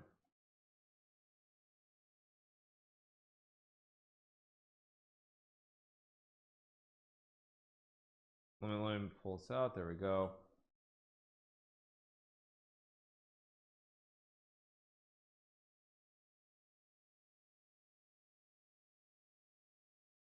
Yeah, they changed something with their scene. I realized they changed something with their scene. Yeah. Okay, there we go. So we are of course covering the game. And we will keep going. Once again, Oh, was Ding's opening choice? His opening choice was a good choice. I like the opening choice with 6c3. His body language is okay. It's not great, but I mean, he didn't play knight e5 here, which is frankly inexplicable because knight e5, knight c6, knight df3 is just a big advantage for white. And again, you can say, sure, like obviously he's trying to just follow his prep, but the whole point of playing the exchange Caro-Kann, and it's one of the reasons I played this opening as a kid, or why my stepfather taught me this opening, is because the piece play is very, very straightforward here, where what you want to do, one of the most common lines that you get is this line where you go knight d2, bishop d6, takes, castles, and you play like rook e1, and the whole point is to play for knight e5. So you go like rook c8, queen b1, a6, knight e5. This is one of the most obvious plans you play for, because if takes, you fork the queen and the knight. If you move the bishop, you just go f4. You build this great bastion here. You can always capture the f pawn, create the connect 5. So the piece play, everything revolves around going knight to e5. So in this game, I mean, it's fairly inexplicable that Ding, who's also played the Caro-Kann a lot with the black pieces, did not go for knight e5 here. It's almost inexplicable. Also, it's kind of crazy here that he played rook e1, because here the difference is that when black goes bishop d6, you don't have bishop f4. The bishops aren't traded off. And so like queen e1 is one move that to go e6 knight e5, which makes a lot of sense, because again you get f4 and you get the same structure that you want before with the pawns here. This is number one. But even if you don't play queen e1, you can also play like queen a4 here, or maybe you go like rook e1 and then queen a4 with the idea of knight e5 once again. To not play for knight e5, I don't understand. I don't understand knight f1. I don't understand why he played it quickly, and I don't know what his plan is here. Let's refresh the board. Still waiting for a move. He's been thinking for a very long time here, by the way. So he's been thinking for a very, very long time, and I don't know. It's not what you want. The prep should be much deeper. I feel like Ding is definitely somebody he's done prep, but unlike a lot of world championship matches in the past, I feel like Ding is playing a lot more by the seat of his pants, just about trying to get Nepo out of prep and just playing. Fabiano likes rook e3. I mean, rook e3 is a decent move here. What you want to do is maybe create the classic legendary triple stack here and still try to play knight e5 down the road. Like, it's not crazy, although even with the triple stack here, apparently black can still play e5. So rook e3, bishop f4, takes is what I would expect to be played, but I think Ding probably already realizes that he's messed it up. I think he's messed it up, but he's down 20 minutes. I mean, I think if Ding doesn't pull the plug here and bail out here like a bunch of banks, you know, if Ding doesn't pull the plug and try to make a draw here very soon in the next couple of moves where he tries to stay rock solid, I think he's going to lose this game because of the time situation. Yeah, I think what you have to do here, something like knight g3, knight f1 is one way to bail out. You can also play rook to e3 and then like queen d2 and rook e1, but you've got to go for a bailout here. You've got to go for the bailout. You got to bail out here and then find something in a later game is what I would do. But of course, for Ding, it's also very hard because we're really early in the game. We're in the opening, and you don't want to bail out. Like, this is your second to last game of the white piece. You're down by a game in the match. It's very hard to pull the safety plug. Okay, so Ding takes on f6. Okay, well, this is all in. Okay, this is going to be all in. This is going to be a very, very spicy game.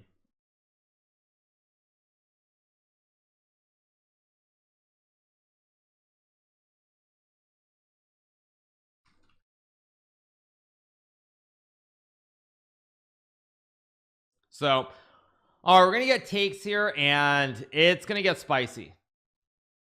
This is going to get very spicy now. He took 20 minutes for this move. Yeah, I don't think you want to do this, but I'll tell you what happened. I think Ding was not happy with anything. He's like, okay, I'm going to go for it. Now, there are game 2 flashbacks here, the double stack on the F file, the open G file, potentially. He goes knight G3, so this is going to get spicy. Let's see. I assume we'll get something like F5. F5 looks very good here. The problem with King H8 to go Rook G is after H3 takes. If you take, you lose F6 with check, and then you lose the game. So I expect F5 on H3. You can just trade everything, and this actually, after King H8 with Rook G8, could be scary potentially, but we'll see.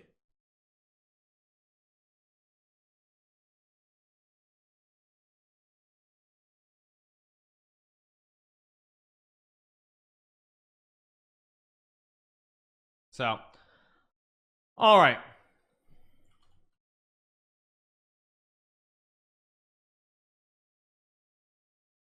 After G takes F6, knight G3, we'll see what happens. Yeah, if you go Queen C1, there's just Bishop F4 though, which stops any ideas on the diagonal. So you're in trouble here. If he loses this game, he will never take a piece on f6. Well, he'll never double stack the pawns. Eval bar thinks black is better after f5, just so you guys know. I mean, we'll see. Where am I from? I grew up in Nueva York in Estados Unidos. So I grew up in Nueva York, but I currently am in Florida. So I'm in Florida right now. Yeah, I expect f5 to be played here.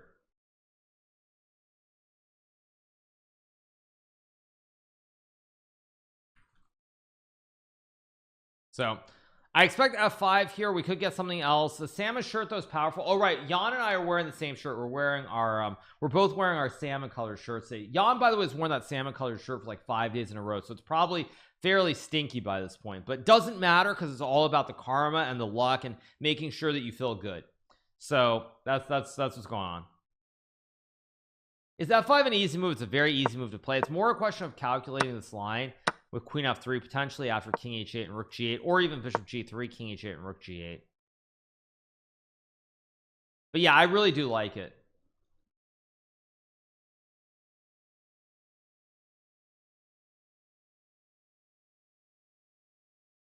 So let's see what we get.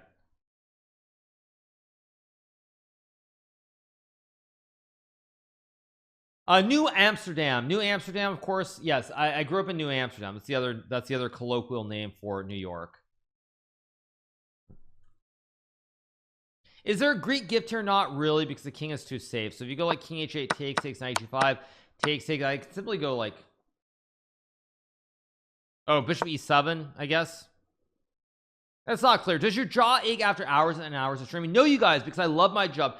I love my job. I love my job. Funny that you guys asked and I can't say a word correctly. But I love my job and I've gotten used to streaming for hours and hours on end. So why would my jaw ache from talking too much?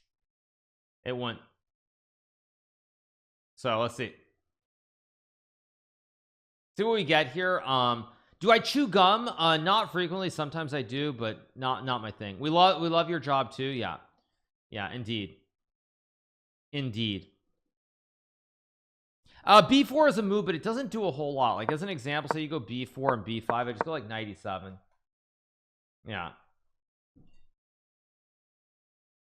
Yeah, something like this. So you're not doing anything here, and it's pretty scary. Do I speak Japanese? Not really. I studied it when I was quite young, like 9, 10. I studied it in college a bit.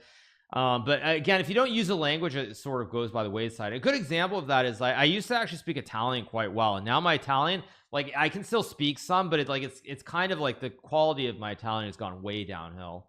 So it's like if you never use a language, it goes by the wayside. And Japanese, of course, significantly worse because you don't even have the same alphabet either. So trying to keep all the hiragana, the katakana, and the kanji in your head. Good luck with that. So do I speak Tamil or Sinhalese? No, I don't. Of course not. My stepfather is from Sri Lanka. He speaks Sinhalese, but frankly, I don't mean this in a bad way. So don't be offended if you guys like if you speak like, or not speak, but if you guys can read or write Arabic or like Farsi or like Sanskrit or Tamil or Sinhalese or anything like that. Honestly, when I see any of those languages, all I see are a bunch of little squiggly lines. So I mean, I'm not trying to be rude, but I just see a bunch of squiggly lines. Cam is broken? No, the cam is not broken. What do you mean the cam is broken? Cam froze? Oh wait, what?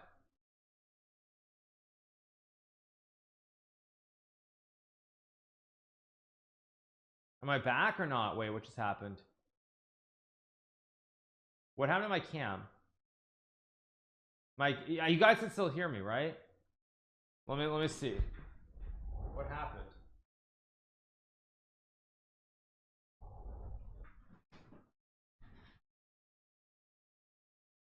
I'm not back. 1 second. Let me see what happened to my cam. Did I put in the wrong port maybe?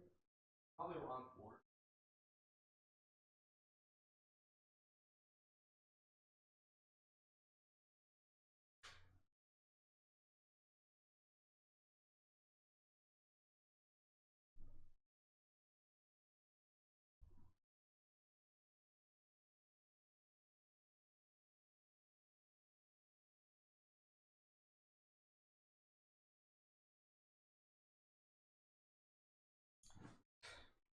All right, you guys. Okay, so I changed the port. Yeah, actually, I'll tell you guys. Okay, so I'm gonna tell you guys a story, and if there are tech guys, if there's anybody who's tech out there, they can help me with this. But so yesterday, you guys, I was streaming Title Tuesday. It ended about like it ended about like 20 minutes before the end of the game. Now 20 minutes before the end of the tournament, and I did poorly with Drew. I lost power. I lost complete power. Like I lost lights. Everything went out, and my computer would not turn on. So when the power came back, I tried to turn on my computer. I turned it on. I couldn't get into setup. I couldn't get into BIOS or anything like that. Like literally, I just kept getting the black screen. So I kept getting the black screen, and for like 2 hours, it wouldn't turn on. And finally, it did turn on. But I was wondering if anybody in chat has any ideas. Is it something like maybe with like something being loose inside the tower itself? Is that a problem, potentially like a power supply issue, or what could it be? No, I mean, I like actually like it would turn the computer. I'd get the screen. It would show like loading, where you can press F2 or setup to go into the UEFA BIOS, but I couldn't do it. Whenever I hit the keys, it wouldn't do anything. Power supply, maybe, I don't know. But anyway, also that leads to the next thing I was going to say. So the reason my camera froze, you guys, is that in terms of the USB 3, or I think it's USB 3, the fast ports in the back of my computer, I had this issue when I first got the computer where one of the ports didn't work well and my cam would freeze. So when I unplugged everything and replugged it, I think I plugged it into the wrong one. So it should be good now. If it freezes again, I'll be worried. Be worried again.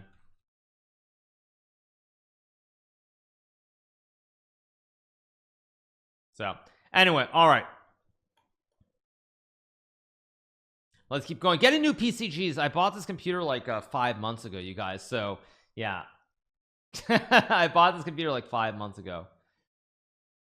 Yeah, I mean, my computer has a 4090, so like I went out of my way. Lights did come back on eventually, and the computer eventually turned back on. So yeah.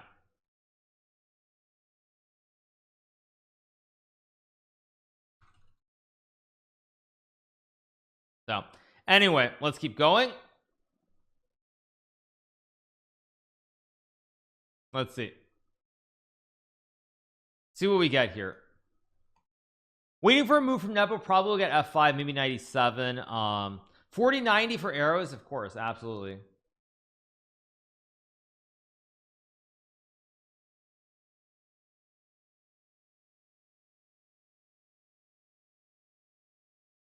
So waiting for a move here from Nepo. F5 and King H8 are both moves. 97 is a move also. I'm not sure what else. F5 you can play H3, but after takes in like 97, for example, or even King to H8, I'm not really sure where the advantage is for white. That's the problem. Because now I'm going to go Rook G8. I'm going to attack you on the G file too.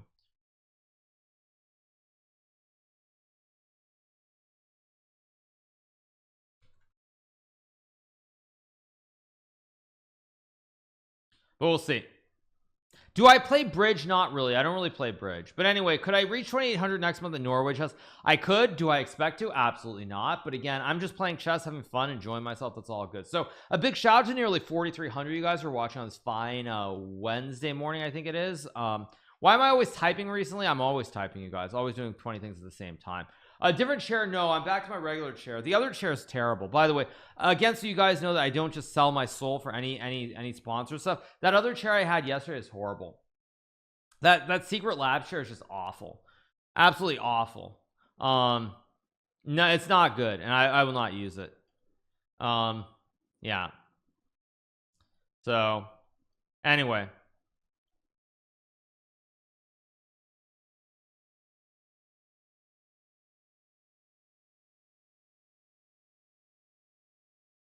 does my back hurt? Not in this chair. Not in this chair. But yeah, finally someone said, yeah, it's a secret lab chair. Like I showed you guys. I'll bring it back for 1 second because we're just chilling right now. But so bad.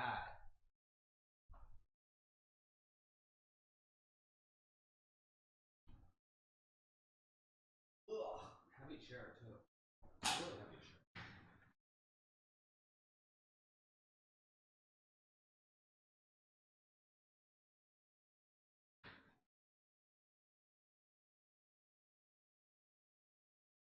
Yeah, so like this chair, you guys, I'm sitting in, it's secret labs, but it kills my back. It kills my back. I mean, maybe I should just pull the back up like this, but it's really weird. Like maybe like this. Yeah, I mean, maybe if I pull like this, but still when I'm sitting down, it's all weird because see, like you see, like it's pulled up way too close. I mean, maybe if I sit like this, it's okay, but I don't know. Like, yeah, I don't know. Maybe this is okay. I mean, maybe if I, yeah, I don't know. Maybe now it's okay. I don't know. Maybe it's okay. I'll try to use it for a little bit. Let me see if it's okay now.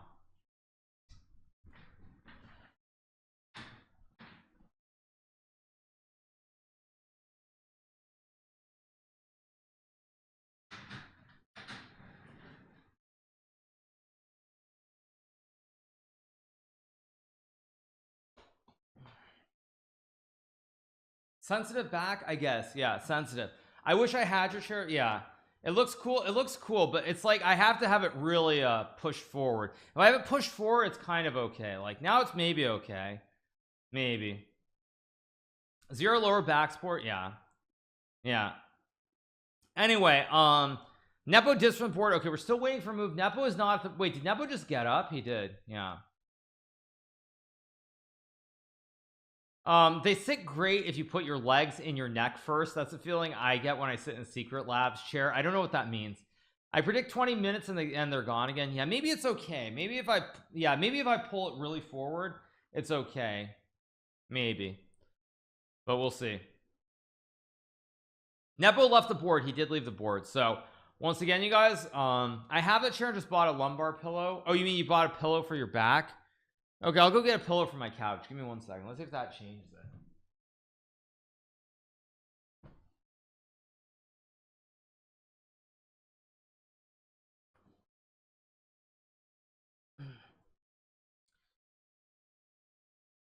All right, so yeah. Anyway, now it's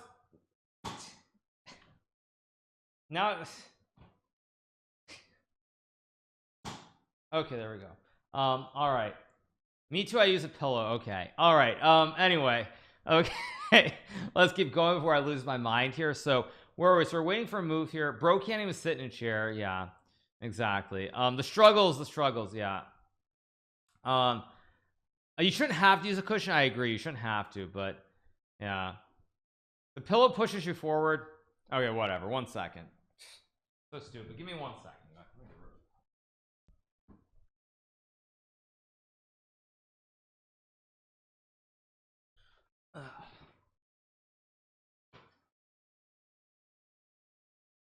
Okay. Too far up. Okay, there we go. Okay, maybe it's okay. All right. Anyway, okay, so we're waiting for a move from Nepo here. I think E5 is probably the move we'll get. Your posture is poor in that chair. Yeah, I don't know. I don't get why all streamers have to have a chair like that. They don't. I have my other chair, which is from Amazon Basics, cost me about 150 bucks. Pretty cheap. So it's all good. Anyway, we're waiting for a move here. So F5 is one of the computer likes. King H8's a move. 97's a move. I had a Herman Miller in California, but I didn't bring it with me. When I was at TSM, I had the Herman Miller X Logitech chair, which was fine. I mean, there's nothing wrong with it, but it wasn't like anything worth 1,500 buckaroos, that's for sure. So F5 is what the computer likes. Maybe like 97 is a move. F5 or 97 is two moves. 150 is cheap. Well, I mean, cheap is relative, but I mean, compared to Herman Miller, which is $1,500, it's different. The whole point is to lean. The whole point is to lean against the back. Yeah. No, it's like the back is leaning against. No, I mean the chair is leaning against my back. That's what it is. Yeah. So anyway, all right. So I think you're supposed to stand on your head in that chair. Okay, very funny. Yeah. So waiting for a move here. By the way, speaking of Herman Miller, that was pretty bad what the CEO said. I guess I'll, since we're in a lull,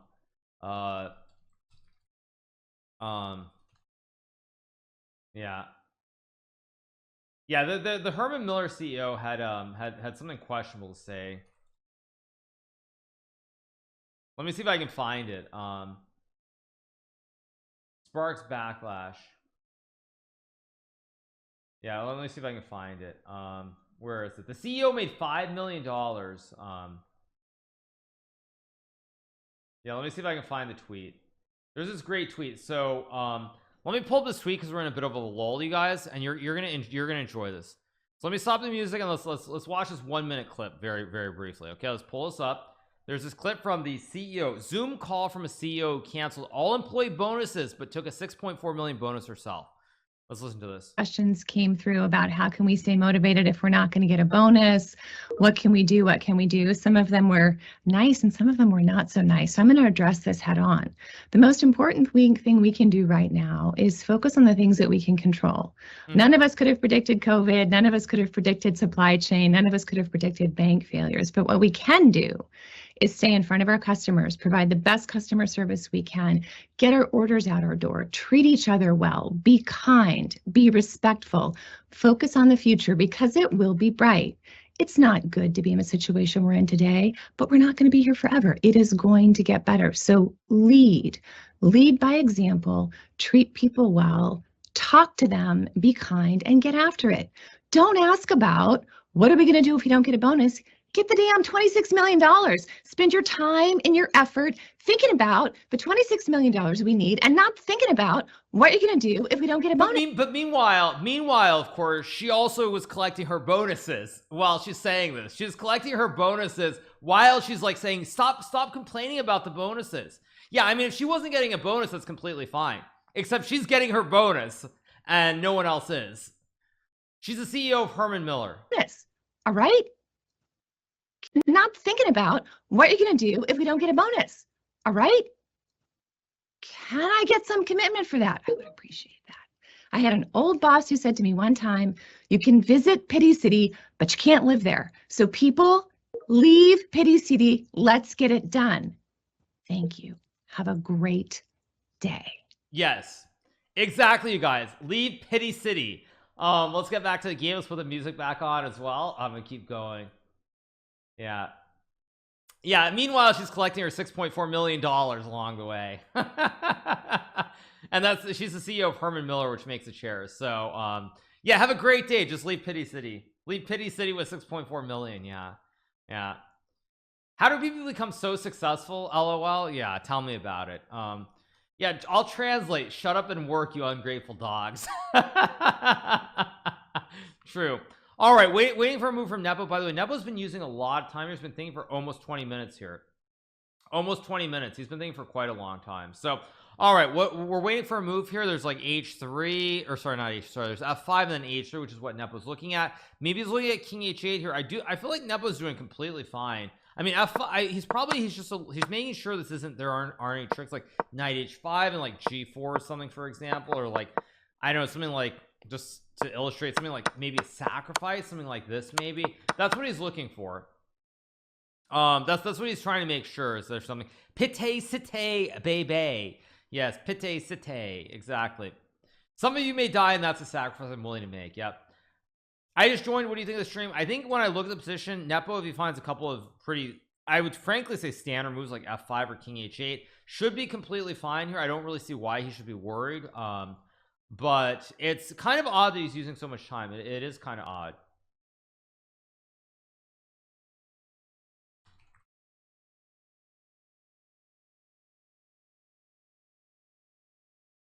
So anyway, we keep going. Is the person above me my wife? That's Yana Pomniachi. He's playing the match, you guys. Very funny. No, there's anything wrong with that, just to be clear. Of course, you know, people can do what they want to do, but not funny. Not funny. Anyway, time advantage is gone here. Yeah, I expect we'll get like F5 or King H8 or something. So yeah, exactly, good one. It is possible that Nepo does see the boogeyman here. Entirely possible he's worried about something like takes F5 and Knight F5. Entirely possible he's a little bit worried about a position like this, for example, where white has 3 connected pawns in the center. You've got 3 pawns for the knight, and you have a great wooden shield here in the middle of the board as well. So he could be worried about that. So let's see. Ding will probably play H3 almost regardless. If you go King H8 or F5, you're going to play H3 here for sure. Hikaru, did you collect your bonuses? No, you guys. I'm part of Pite Site, which is why I'm always begging people to sub to my channel. No, I mean, I'm thinking about that bonus that I'm not getting. So that's life. Anyway, all right. Do I do anything else besides chess? I primarily play chess. I've recently played Genshin Impact again. I do sometimes play poker as well on stream. I haven't really dabbled in the old games that I used to love, but yeah, it's, you know, like StarCraft, things like that. I mean, I probably won't ever dabble in them again, but who knows. Hey chat, we got 43-49 viewers. Surely have some Oilers in chat. Once again, those of you guys who do subscribe to my channel, I do get a 95-5 split here on Kick, so I get $4.75 out of $5. If you do want to support me as a streamer, you want a chance to play in our sub battle potentially, make sure that you do subscribe. We do get F5 played here, by the way. Important move. Nepo does play it correctly. We're gonna probably get H3 next move. If he doesn't go H3, I think Ding is going to lose, so we're probably gonna get H3. What is an Oiler? An Oiler is somebody from the oil fields. Generally, it's a colloquial term we use for people who've gotten rich from like being in like Saudi Arabia or the Persian Gulf, or frankly if you're from Texas, of course, as well, in other places. Although these days I feel like natty gas is on a downswing. It's not quite the same as it once was, but nonetheless, an Oiler is somebody who has oil money, somebody who's rich. Yeah, okay, we get H3. We're gonna get bishop takes F3, queen takes F3. This will be played pretty soon. And then the question is, after takes 6, will we get king H8? Will we get knight E7? What will be the next move? We're for sure gonna get bishop takes F3. Who is the boogeyman? The boogeyman is like, it's like when you go out into the Pacific Northwest and you think you see Sasquatch. As you know, Sasquatch does not exist. Bigfoot is a myth. So it's the same thing. It's like seeing the boogeyman. It's seeing something that's not there and getting scared. So yeah, that's what it is. So probably bishop takes F3, and then we'll get king H8 or knight E7. It does exist. No, you guys, I hate to burst your bubble. Bigfoot or Sasquatch does not exist. They made that video. It was fake. It's what it is. Yeah, it is what it is, you guys. So we're gonna get bishop takes F3 and queen takes F3 played. Yeah, I've seen the boogeyman. Oh, John Wick is the boogeyman. That's true. Yeah. No, Bigfoot doesn't exist. There's that classic film from the Pacific Northwest where they filmed Bigfoot on tape, but that was just them. They faked it. They faked it. Everyone knows that. Yeah. I mean, it's just like there's the video of the Loch Ness Monster. Loch Ness Monster doesn't exist. So I mean, I hate to break it to you guys, but that's just how it goes. So Nepo is back on the board. He's going to play bishop takes F3 in a second. Big shout out to nearly 4,500 you guys are watching this fine Wednesday morning. Hope you're enjoying the game. This is a game like most other games that start off fairly slow, but the intensity is going to pick up. We're not going to have any quick draws, which is also worth noting because we're in a very unusual imbalanced pawn structure. Generally with imbalanced pawn structures, the chance of a draw in a situation where you can't offer draw before a certain move becomes very low. Does Santa exist? Santa doesn't exist either. Yeah. What car do I drive? I drive a Honda Civic EX-L. Year is 2017. So that's what I drive. I bought it on, was it Car Guru? I think it was Car Guru. I bought it for like 20k, but Blue Book value was like 24k or 25k. So very, very good stuff. So yeah. So I bought it for like 20k, Blue Book value 24k, so it was good value. It was very, very good value, so can't complain. Yeah. So we're gonna get queen takes F3 again. Ding is not at the board. I don't know why. Does Jesus exist? Jesus did exist. Jesus was a real person. He lived about 2,000 years ago. But there's a difference between biblical Jesus and, of course, Jesus of Nazareth, the person. So queen takes F3 will be played here. Yeah. Please tell me Ding won't take over 20 minutes. No, but I don't know why Ding's not at the board. Ding must be using the bathroom right now because there's no reason Ding isn't like literally at the board playing this move in 2 seconds. Ding must be in the toilet. He's got to be on the toilet literally, because he should have come back like right away and play queen takes F3 in 2 seconds.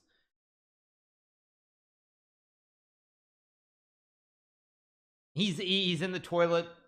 Not literally in the toilet, but yeah, Ding is losing time here by not being at the board. Okay, good one, you guys. Yeah. Why? Yeah, he got food poisoning from the bananas. No, but I mean, this is, yeah, he lost like a minute, or he probably lost like 2 minutes there. Yeah, he takes right away, of course, but he lost like 2 minutes. So I mean, it's not a big deal. This is a 3-hour game. Holy fridge. Yeah, you guys, these games can go up to 7 hours potentially. Knight e7 played quickly, so we're gonna get knight h5, king h8, maybe g4, rook g8, something like this. Could get very, very sharp very quickly.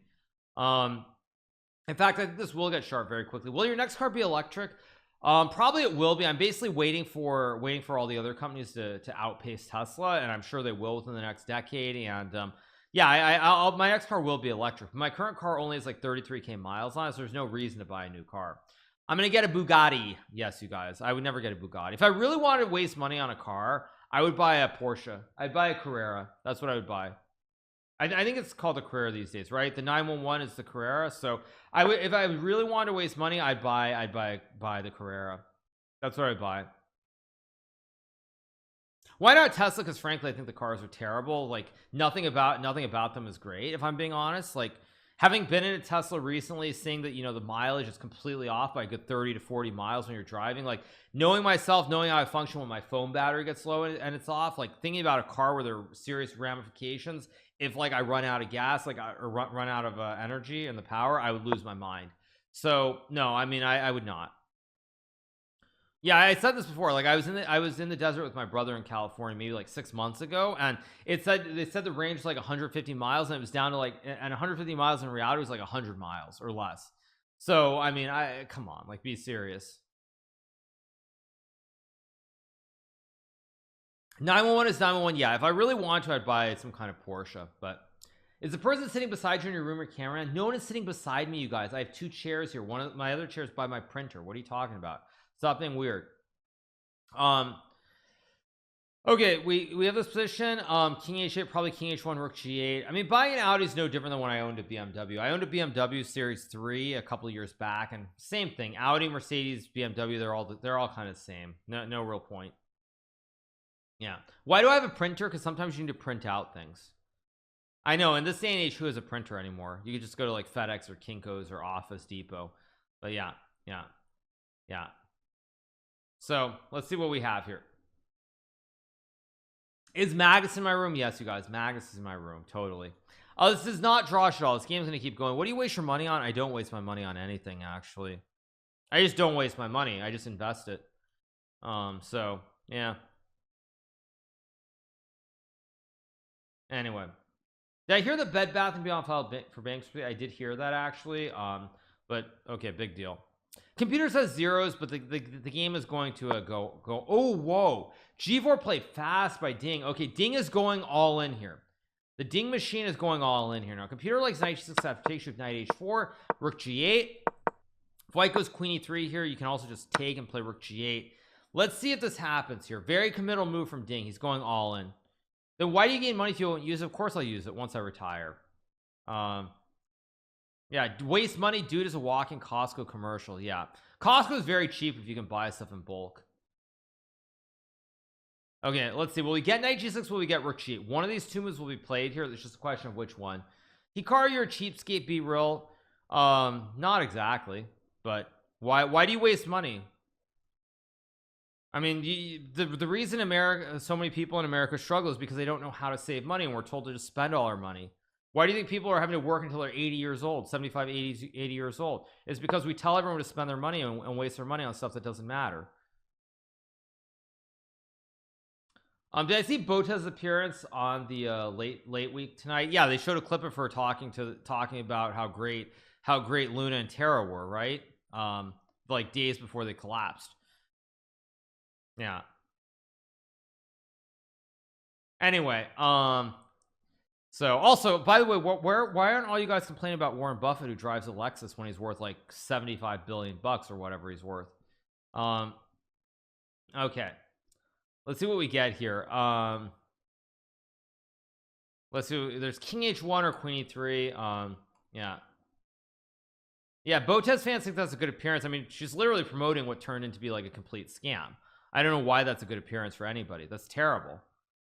Yeah, so I don't know why anyone would think that's a good thing. All right, waiting for a move here. We get king h1. I think it's the only move. Knight f6 runs into rook g6, and suddenly your knight's in trouble here. Black also is getting the classic Wendy's double stack with rook a g8 here. A lot of pressure here.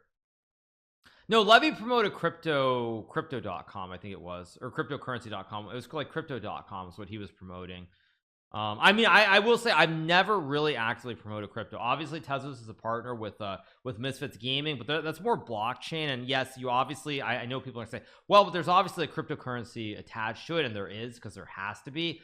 But blockchain stuff generally I don't really dislike as much, because I do think the applications that will come out of that will make a difference in the long term. But like cryptocurrencies themselves, like, they're terrible. Promoting crypto is bad. It's always been bad. I mean, it's always been bad. Yeah, I mean, it's always been bad. Seriously, I've never promoted it because I don't really believe in it. So yeah, let's see what we get here. There's Rook G5, Rook G8. Yeah, I mean, I'm actually one of the very few like chess streamers who has not actively promoted it. I think everybody else has. Everybody else has, honestly. Did Botes promote Luna? She was literally saying that what's his name, Do Kwon, or the Do Kwon is like a genius. He's going to be the next Steve Jobs, when she had him on from that clip about Luna and Terra. It's like he's the next Steve Jobs. It's like it's the greatest thing ever. Like days before it all collapsed. Days before it collapsed, which is where that clip that appeared on the John Oliver the late show, it's the late show or Last Week Tonight is from. So anyway, let's see what we get here. Let's see what we get here from Ding. There's probably King H1 is the best move. I don't know what the best move is. They're still promoting Coinbase. Yeah, another site that I've never promoted either. We get King H1. So Knight G6 is apparently the move here. I mean, Rook G5 or Rook G. Actually, is Knight G6 the only move here? It might be the only move, because you have Knight H4 here. You do promote Tesla. I promote Tesla. I didn't know that I was promoting Tesla, but hey. Yeah, so we're gonna get Knight G6 played here. Knight G6 will be played here, and let's see. If Knight G6 isn't played, I'll be stunned here. Knight G6 has to be played. Game is heating up. Viewership is heating up too. Big shout out to nearly 5,000 you guys for watching on this fine Wednesday morning. Both kings are relatively stable at the moment, but this is going to get very sharp. There's going to be like Knight G6, Knight H4 incoming soon, and we'll see what happens. Then why do you save money if you won't spend it? Because I'll tell you guys, what I do spend, I spend my great credit card points. So when you spend money on traveling, all these different things, you accumulate credit card points. So I actually use a lot of my credit card points to take vacations to Hawaii. That's what I do. Anyway, Knight G6 and Knight H4 is what I would play here. And when you can get sometimes you get the bonuses like 1x, 2x, 3x points on various purchases. That's how you actually avoid spending money. Anyway, back to the game while we're at it. Let's see, after King H1, probably Knight G6 and Knight H4 will be played here. And we'll go from there. Vacation, I never heard of her. Yeah. Can I say why I wouldn't move to YouTube? I'll tell you why. So actually, when you guys asked me about YouTube, one of the things that's very murky, there's only one person in particular who I've seen who's been able to do this. And that person would be Ludwig Van whatever his name is, the guy from California. But Ludwig is the only guy who's able to actually stream on YouTube and make videos and get the same number of views. I haven't seen anybody else where they've been able to mix in like videos and live streaming where the views don't fall off on the actual videos or on the live stream. So I'm very concerned if I ever was considering doing that, the views would fall off. Valkyrie is completely different because she was a Twitch streamer who went to YouTube, and her videos also don't get millions of views. But like when you look at Ludwig, he's the only guy where he can make videos and do live streams, where he gets a huge number of live stream views, but he also gets a huge number of views on the videos themselves. And no one else has really been quite like that. So like in terms of people who were streamers on Switch platforms like that. So yeah, it's just one of those things. Nepo blundered. Nepo did not move yet. Nepo is still thinking. So yeah, I mean, I'm very concerned that the algorithm would see it, and it actually would be a big detriment. Ludwig has figured out YouTube. I mean, like I said, Ludwig is amazing, but most people I've seen, like, one thing falls off: either they get a lot less live views, or they get a lot less views on their actual videos. I'm aware of Tim the Tatman, obviously. I'm aware of that, but like, I think when you look at the people who switched over to YouTube from Twitch, the only people who remained really successful were Tim the Tatman, Ludwig, and to some degree Fuseli, although I don't follow Fuseli super closely, but all the others, it's been a significant slowdown from what I've seen.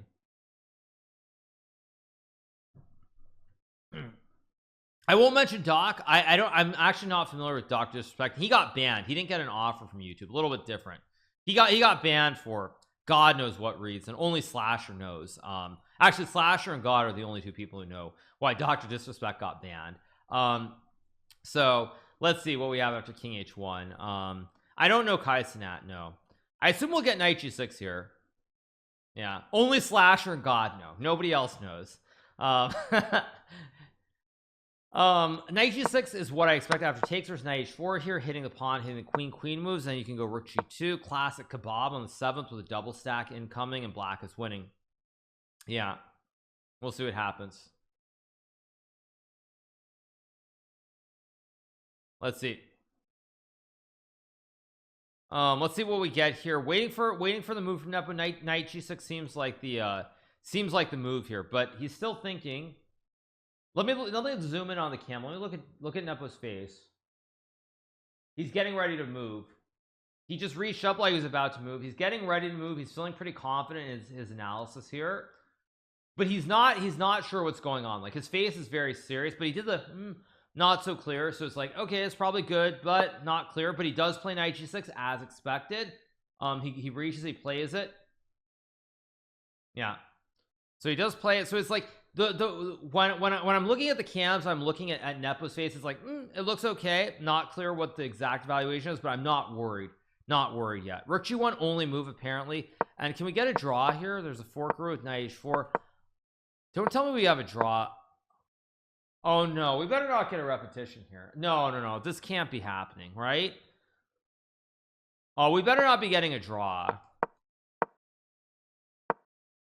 Oh, the computer thinks Rook G3 is playable. Interesting.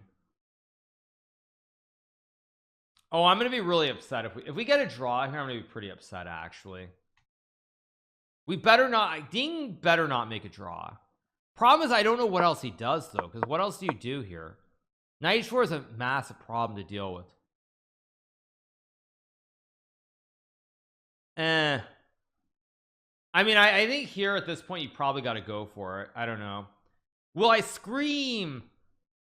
Yeah, I don't know if I'll actually scream, but I'll be unhappy. Let's put it that way. Isn't there some movie where he says "scream for me" or something? One of those like horror movies. I forget what the movie is, but I feel like there's some movie where they say like "scream for me."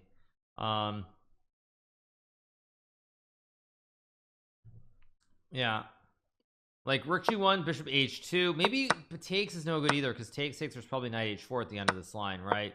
Yeah, and black's better. Oh, is that Phantom of the Opera? I don't know. You think that's a different kind of movie? Funny. Yeah, I don't know if we'll get Rook G1 here. Let's see. Ding is sitting at the board. Ding probably is going to use a lot of time. Oh, it's in Scream the movie. Okay, the one with Anna Faris. Yeah. Okay. Well, I cover pests if we get a quick draw. What is pests? I don't know what that means. But let's see. Okay, Ding is thinking here Rook G1 is to move MasterChef. I don't think we'll start MasterChef today. I think we'll start MasterChef next week probably. Have I been to Basque Country? I've been there many times. Yeah. Okay, Rook G1 is apparently the only move. Let me open Sessa on my other monitor. Let's see what Sessa says here. Sessa says Rook G1 is the only move. Oh, it says the next best move is A4. So if Rook G1 might be the only move here. Oh god, I really hope we don't get this. I'm gonna be upset if we get a quick draw here. I mean, we're only like 2 hours in. We better not get another 2-hour draw.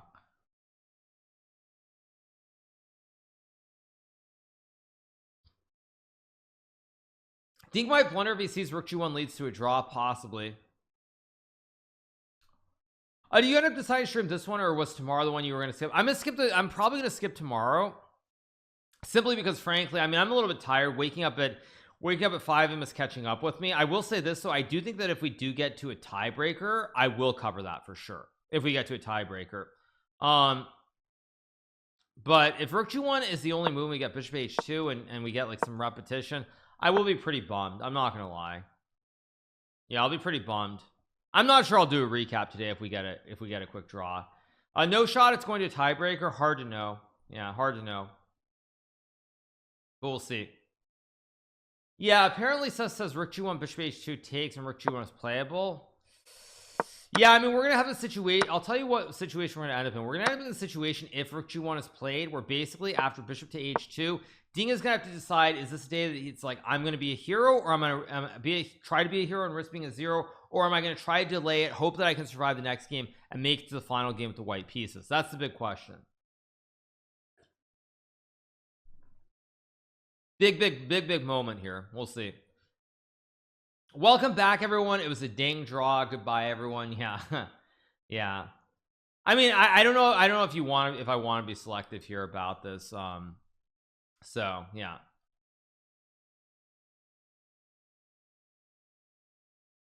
he would definitely go for the Sicilian tomorrow. Then I doubt it.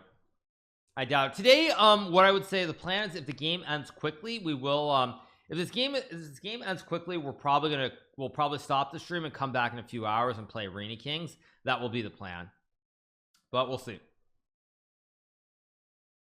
That we'll see if we get there or not. I don't know why he didn't play knight e5. Yeah, I mean, it's very perplexing that he didn't go knight e5 here. I really don't know why, because it's just so obvious to play f4. Like, even this position, this is so obvious here. It's such an obvious conceptual plan in this exchange card con pawn structure. So I don't know.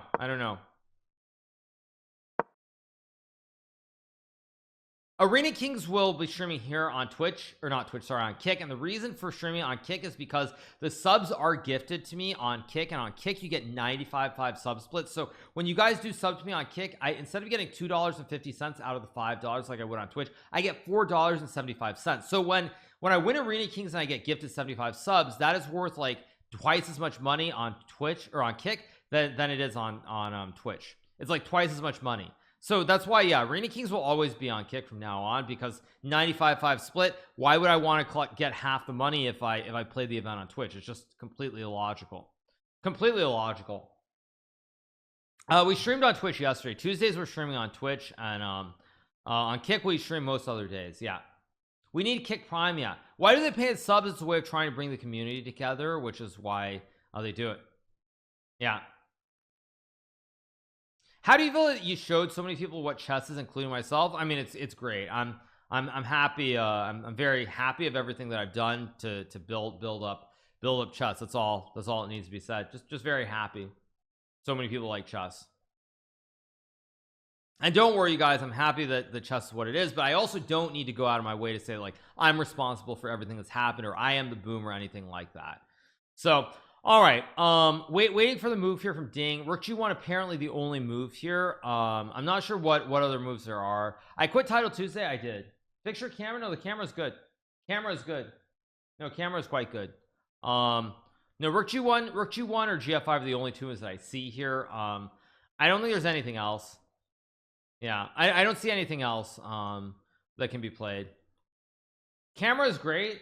No, the camera is great. Yeah, you're scaring me, because it's like I'm worried that it's actually gonna like get disconnected again or something. But let's see. Yeah, never seen anyone say that I'm a boomer. Why did I quit Title Tuesday? Because I had no chance to win and I was tired at the end of a stream. And actually, it's a good thing I quit Title Tuesday, because if I had actually been playing well in the evening Title Tuesday, about 10 minutes later after I ended the stream, I lost power completely for like a good 10 to 15 minutes. So I lost power completely. So I would have gotten disconnected in the middle of an important game. Probably I would have had a chance to win the tournament, and I would have been really angry about it. So it's actually a good thing that I played poorly and got disconnected, or played poorly and withdrew, because otherwise it would have been horrible. I would have been really angry, because the power just went out in the entire community here. I won the early Title Tuesday. I won the early one. Yeah. Play from the phone like Cranwick. Exactly. Yeah. Can you not push the pawn to g5? I think g5 knight h4 is the same problem. I mean, maybe a queen e3 here. No, you're gonna lose this pawn. You're gonna lose the game. Okay, so we're waiting for a move here from Ding. I guess I'll refresh the live stream to make sure that we're close to it. Okay, so Ding is still thinking here. And let's see. Queen e3 here is obviously a move, with a knight f4. I mean, maybe this is okay, but I would honestly be a little bit scared here. There's like rook g8 double stack. Your king is very naked here on the edge of the board. I don't like it. Can Ding run his king to the queen side? Not easily. If you could magically get the king to f1, you could do it, but here there's once again this pesky knight h4. Daniel has won Title Tuesday. I don't know how many times, but he has. Why aren't you covering game 13? Because I'm getting tired of waking up at 5 a.m. and it seems like the games are getting shorter and shorter is what it feels like. Why didn't Ding work out? His arms are too skinny. That sounds vaguely racist. Yeah, why didn't you go king f1? Oh, that's true. King f1 would have been interesting, but I think it's the same problem. Still knight h6, knight h4. It's still problematic either way. And with the king on h1, the idea is you can always play rook g1 and play on the g file here. No sure probably not, but we'll see. Do I think MVL can get back to top level for the next candidates? No, I don't think so. I think MVL is kind of over the hill. I think he's reached his peak. That's not to say he can't still play at a very high level, but I don't think you're going to see MVL back at 2800 ever again. In fact, I'm starting to think there's a little bit of deflation in the rating system. I think a lot of ratings are never going to get back to where they once were for anybody, including myself, if I'm being honest. So I think the days of the 2800 type stuff are just gone for everybody.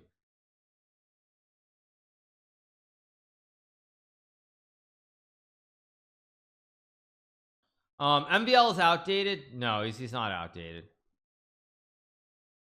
Yeah, I mean, I just feel like, frankly, there are a lot of I feel like there's deflation in the system now.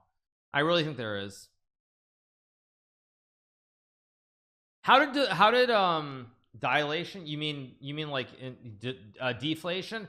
I don't know, but for example, in 2015 everybody reached their peak. So in 2015 MVL was over 2800, I was over 2800, Topolov was over 2800. There were a lot of people over 2800, or well over 2800 I should say, in 2015. So I don't know what it was exactly, but it just seemed like it. I don't know why.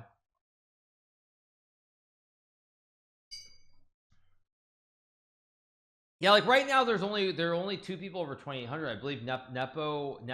Oh no, Nepo's not over 2800. There's Magnus is the only player over 2800. In 2015 there were like, I think there were like 7 people over 2800 at one point. Now there's only 1 player over 2800. So it may just be that, frankly, everybody's getting better and there's more of a gap or something. I don't know, but anyway, yeah, it's what it is. So who knows, you guys. Did I ever consider visiting Estonia? I'd love to visit Estonia. I'd love to visit Tallinn. I'd love to go there. Yeah, there are only 14 people over 2800, and 20. Actually, you guys, I'll show you this rating list. Okay, let's show you this rating list. So here we go. Let's click on the top ratings. Here we go. Oh wait, let's change the scene. Let me change the scene for 1 second to show you guys what I'm saying. Oh, it's still bad. Okay, is this better? Yeah, let me adjust it. Okay, I'm going to show you guys this very specifically. We're going to take a look over here. Yeah.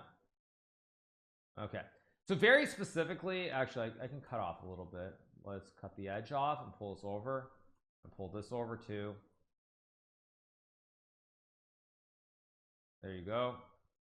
Okay, so there you go. So all right, so those of you guys who are looking at this list, look at these players' top ratings. Okay, my top rating was August 23rd 2015. Topolov's top rating was August 24th of 2015. Or actually, you guys can't see it, right? You can't see it, sorry. Yeah, now you can see it clearly, right? So when you look at these top ratings, look at these ratings. So Topolov's rating was August 24th 2015. Okay, Levon Aroni's top rating February 2014. Fabiano's 2014. So these three are all 2014-15. Then you see Hikaru's 2015. You see Kramnik and Vachilegrov 2016. Grishuk 2015. Anish Giri 2015.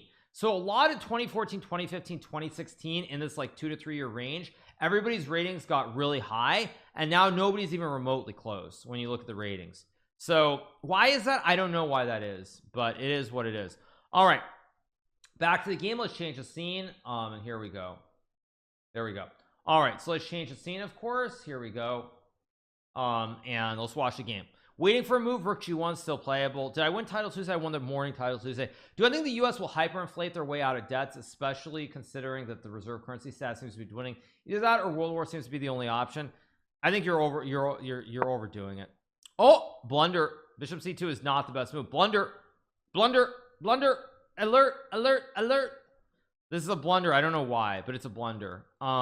So what Ding wants to do is he wants to create the double A battery with the queen and the bishop. This is apparently a big mistake though. Like I said, I'm a little bit worried. I've been a little bit worried about this for a while, but I guess his idea is queen d3. Or is it even, is knight h4 not even the best move? Or is the computer smoking something? Wait, I gotta go to Sessa. It says bishop c2 question mark. Knight h4, queen d3, and rook g6 is apparently winning for black. It's -2. Yeah, apparently knight h4, queen d3, and rook g6 is -2 according to Sessa. Yeah, it says -2 point or -0.7. I know what's going on. It's going all over the place. Let's see Nepo's reaction. Let me zone in on the cam. Nepo doesn't realize right off is a blunder.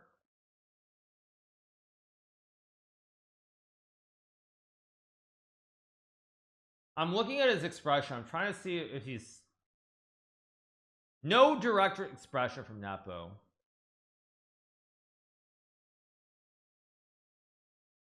So he doesn't realize right off that it's a blunder, just looking at his face. He doesn't look horribly surprised, although he gave the little brow furrow there.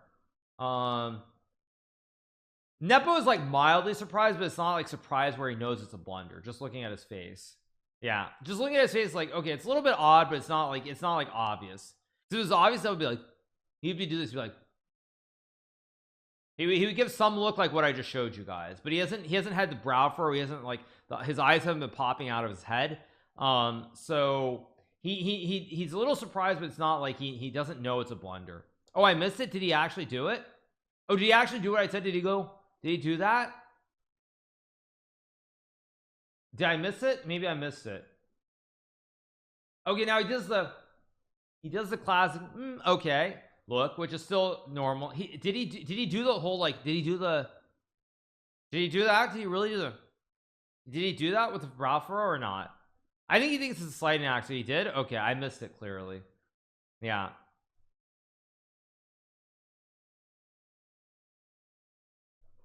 Anyway, it seems like Ding wears the same shirt as well. Why does everybody slam Nepo? They don't, but I mean, at the end of the day, the players are superstitious. Chess players are very superstitious, and chess players are superstitious. So like, if you're doing well with a shirt, you can't change your shirt. You got to keep the momentum alive. I spoke about this the other day, but chess players are very, very superstitious. Nepo I think is fine. It's like he doesn't know if it's great or terrible. He's not sure. Although I don't really understand why it's so great, because as I look at this after knight h4, queen e3, go like rook g6 or just f3 and queen f2. I actually, I'm a little confused. Why is this so bad? Computer really doesn't like, or Sessa really doesn't like this, and I don't understand why. Queen e3, rook g6, and bishop e7 is really, I don't understand what Sessa's saying. So let's just wait and see. I'm not superstitious, but I'm stitious. Yeah. No, everybody is superstitious in chess. It's like, for example, if you do well with a shirt, you'll wear that shirt every game. If you have like a lucky pen, you'll obviously take that pen and use that pen for every single round. To be honest, superstitions are common among high performers. Millionaires don't use astrology. Billionaires do. JP Morgan. Okay, I'm missing the point of that, but anyway, game is heating up here. Big shout out to 5,000 you guys watching on this fine Wednesday morning or Wednesday afternoon, wherever you are. So Hikaru's superstition is that he can never spend any money under any circumstances other than at Costco. Good one. Yeah. My history versus Ding is very minimal. I mean, I lost some of the candidates in the last round, but honestly, how many times have I even played Ding in classical chess? I think I've played Ding maybe. I have not played Ding like almost ever. I think I played Ding maybe like 4 times in classical, if that. Like, I've almost never played Ding. It's very weird considering how many times I've played everybody else, but I've played Ding very few games. What's up with Gucci Reza? What's he been up to lately? I haven't heard of him. Gucci Reza is now a fashion designer. He no longer plays chess professionally. So he's basically just chilling as a fashion designer, and doesn't have a big interest in chess anymore. So like many others, most of us have moved on. He's probably going to play like queen e3 or queen d3. I don't know which move he'll play, but yeah, Gutierrez has moved on from chess. I mean, these days most people who play chess, they're primarily streamers, podcasters, professional poker players, or fashion designers. So nobody really takes chess seriously anymore. Everybody has a more important career that they're focused on, and that's that. So that's just a world of chess. So let's see what we got. Queen e3 or queen e3 are the two obvious moves. You guys grew up, yeah. Who's the poker player? Magnus Carlsen has retired from chess to play poker professionally. He played the Norwegian Poker Championship in Slovakia a couple weeks back. He recently played on the High Stakes Poker Show in Los Angeles, California. So Magnus Carlsen is a poker player these days. Obviously, I'm number 5 in the world. I'm a professional streamer. You have Gucci Reza Ferrugia, who's now a fashion designer, currently ranked number 3. You have Fabiano Caruana, who's a professional podcaster, who's ranked like number 7 in the world at chess. So a lot of people these days focus on brighter futures that have very little to do with chess. Yeah, let's see what happens. Why is everyone quitting chess? Because it just doesn't pay very well. It's better to be happy in life and do things that are more fulfilling. So that's why Fabiano's a podcaster. I'm a streamer. Magnus plays poker. Ali Reza designs clothes, and that's that. Yeah, that's what it is. Chess is a pure grind. Yeah, it's not worth it at the end of the day. Meanwhile, whoa, thank you so much to Post Life for the 5 gifted subs. Thank you so much to Post Life, appreciate it. Thank you so much. Yeah, thank you so much for the 5 gifted subs. Let's try to get to 2,600 subs if we can. We've been right below that for a while. We have 25 29 subs here on Kick. So let's try to get to 2,600. There must be some Oilers in chat who want to support a Costco lover like myself, somebody who makes sure that I spend my hard-earned money in a way that is very efficient. Let's turn off the ads with the cams for a second and keep going. Costco's great value. $1.50 for a hot dog is the best thing ever. Tucker Vandiver is not here right now. Cecilink, I have it. I'll give you guys the Cecilink, which is a supercomputer from Norway. Here is the Cecilink, putting it in chat for you guys. Ding is not lost. This game is a long way to go. The great news for those of you guys who are watching on this fine Saturday or for those of you who are watching on this fine Wednesday morning, we are of course covering the World Chess Championship. We're not gonna have a quick draw today, so it's not gonna be like the other day when you wake up, you're all pumped and juiced for the game, and then it's drawn after 2 hours. This game is gonna go for a while. Yeah, it's Wednesday. Yeah, that's me doing my best impression of like just slipping and confusing things like somebody who's running for president in 2024. So we have knight h4 here. Let's see what happens. Yeah, sleepy Hikaru, right? Let's see what we get here. There's like queen e3 or queen d3, the only 2 moves that can be played here. By the way, not to rant, but it is such a joke that you have the 2 probably least liked candidates, 2 people that nobody wants to see, and they're going to be having a rematch of the 2020 presidential election. Nobody wants to see that. Nobody, literally nobody in the entire world wants to see it, and we're gonna have to deal with it again in the next election. So let's see what we get. You want to see it? I don't want to see it at all. I think everybody's sick of it. Yeah, everybody is sick of it. Nobody wants to see it. Yeah, nobody wants to see it. So let's see what the next move is. Queen e3 or queen e3 are the 2 obvious moves. I don't know what else you're supposed to play. I mean, nobody wants to see Trump, nobody wants to see Biden. Like, come on, they're both ancient, they both should not be running. I mean, for various reasons, obviously, but it's what it is. DeSantis is going to run. I just don't know if DeSantis is if he has a real chance. That's the question. We get queen e3 being played here. Probably rook g6 will be played and go from there. Yeah, I expect rook g6 also, because now if you go f4 you can sack the rook potentially by taking, and then taking with h6, and this is actually quite good for black. So let's see.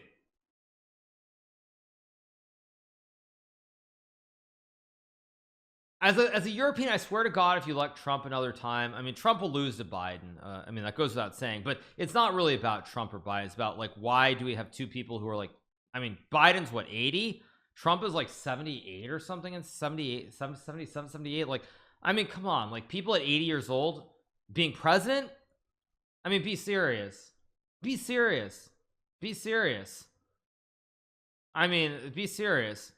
Like, I mean, I just like, I'll give you an example. Like, I think about people who are like around 80 years old, and there are quite a few people I've known who are getting up there in age. And like they're great, like they're keeping it together, but at 80 years old, you should not be anywhere near something that like is really important. You should be retired, you should be enjoying, you should just be enjoying shuffleboard, enjoying the sunny days, just enjoying life. That's just the reality. Yeah, so anyway, waiting for move here, see what we get. Let's see what we should get. Like the rook g6 is a move, f4 is a move, not sure what the other moves are, but yeah, anyway, again, enough politics, just saying that like it's completely insane. Yeah, he's only 76. Yeah, I mean, at that age, everybody's forgetting things. I don't care who you are. Literally at that age, everybody's forgetting things. So anyway, back to the chess. F4 and rook g6 are both logical moves. I think looking at this as a human, I would probably play f4, and the reason I would play f4 instead of rook g6 is after f4 you get a little bit worried about this wayward knight here. Like for example, say you go like rook g8, there's like queen f2, and suddenly the horsey is getting stuck on the rim of the board. So it's a little bit hard to play it like this. I don't really expect it, but I would expect f4 to be played. Yeah. How good of a chess player will you be at 80? At 80 years old, I will not be playing chess. At 80 years old, if I'm alive at 80, I'll be sitting in my garden, gardening every day, because that's what people who live forever do. Like Japanese people, like all the Japanese people who live to be like 100 plus, at some point, like around 55, 60 years old, they've stopped working, they're farming, doing all these things. So probably I'll just be in my garden farming, maybe reading. Probably at that point you won't even have newspapers, because we won't even have paper anything by that point. But I'll probably just be sitting in my garden with like my implant and just like scrolling through some news, just gardening, enjoying the sunshine. That's what I'll be doing at 80 years old. I will not be playing chess, make no mistake about it. No, at 80 years old, I'll have my Neuralink, and I'll just be scrolling through the news or stuff. I'll be gardening, sitting out on a bench with all my plants, and just staring at the Pacific Ocean and seeing the sunshine. That's what I'll be doing. So yeah. Okay, anyway, queen e3 is played. See if we get rook g6 or rook g8. I will say, by the way, those of you guys who are asking questions about chess, to be clear, if implants happen, if we get like Neuralink and stuff like that becomes commonplace, chess will die as a professional game. There's no way to prevent people from having implants, having access to stockfish and other things. So there's no way that chess will still be played at a professional level. If that becomes commonplace, if it becomes standard to have implants, chess will die. Chess will die. Just that simple. It 100% will happen. Well, like I said, if it happens, there's no way to prevent cheating. Just no chance. You can still play over the board. Well, like I said, if it becomes commonplace where people have implants, it's not something where you can turn it on or turn it off. That's just GG. Why not? As the saying goes.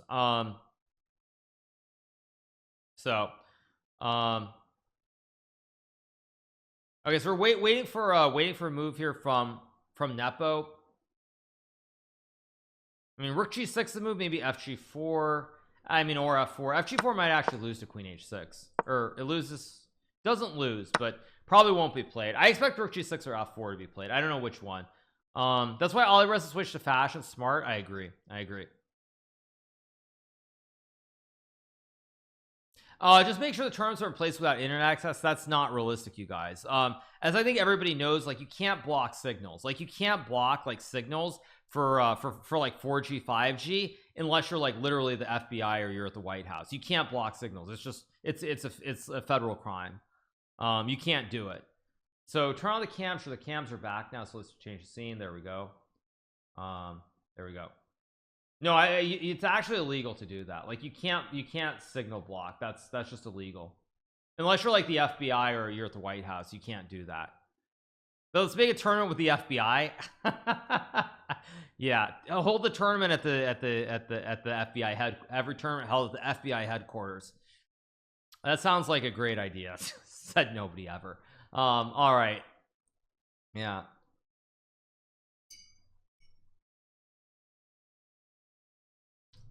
All right.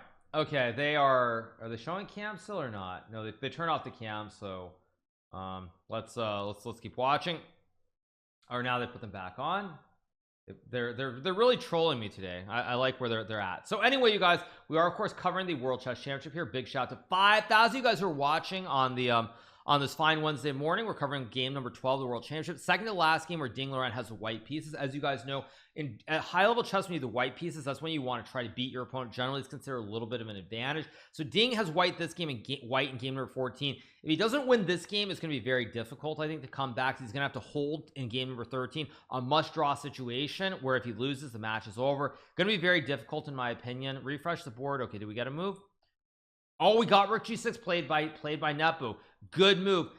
Good move by Nepo. Very nice. Also, by the way, if Ding loses this game, it's over as well. So very big moment in this match here for Ding Liren. Very important moment. Nepo is pressing his advantage. I'm worried for Ding. I've been worried for a long, I think somewhere around this point I was already starting to get worried, and I am worried here, but again, we'll see what happens. The problem for Ding here is he doesn't have obvious moves, and Nepo is very obvious moves. F4, FG4, and rook g8, literally 3 potential moves. That's all that Nepo has to calculate, and I'd be pretty concerned here if I'm Ding Liren. The Olympic Games tweeted about you. I don't know what that means. Twitter, let's see.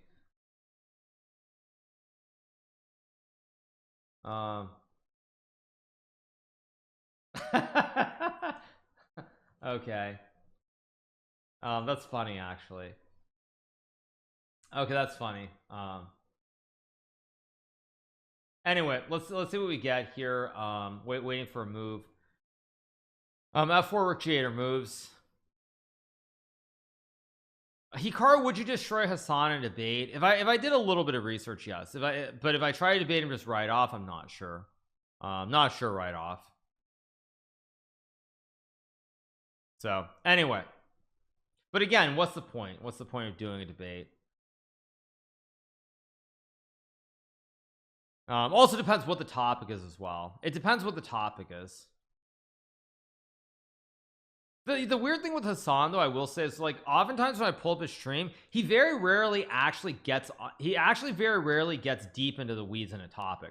That's the weird thing. Very rarely does he actually get deep into the actual topic. Oftentimes he stops somewhere. He's like, oh, this guy's brain dead, that guy's an idiot, you're a complete moron half the time is what he says to his chat. He never really gets really deep into the actual subject matter. So it's quite hard to judge. Like he very rarely gets super deep into the topic. It's oftentimes like it starts to talk about it, it's like, this guy, what a brain dead take, you know, what is this guy thinking, you know, that's what it seems to become more often than not. So anyway, let's focus on the game. And let's see what we get from Ding Liren here. Let's see. Whoa, actually big news, by the way. I just got a headline in my email. Microsoft's $75 billion deal for Activision Blizzard is rejected by the United Kingdom. Oh, ATVI is going to crash. The stock price of ATVI is probably going to go way down. It's down 10%, $77, 11%. Yep. Activision Blizzard just down 7%, or not 7%, down 11%. Yeah, the United Kingdom rejected Microsoft's offer. Nope. Sell. Blizzard, by the way, had gone all the way up to $86. Wow, that's brutal. That's bad news for Activision. Bad news. Yeah.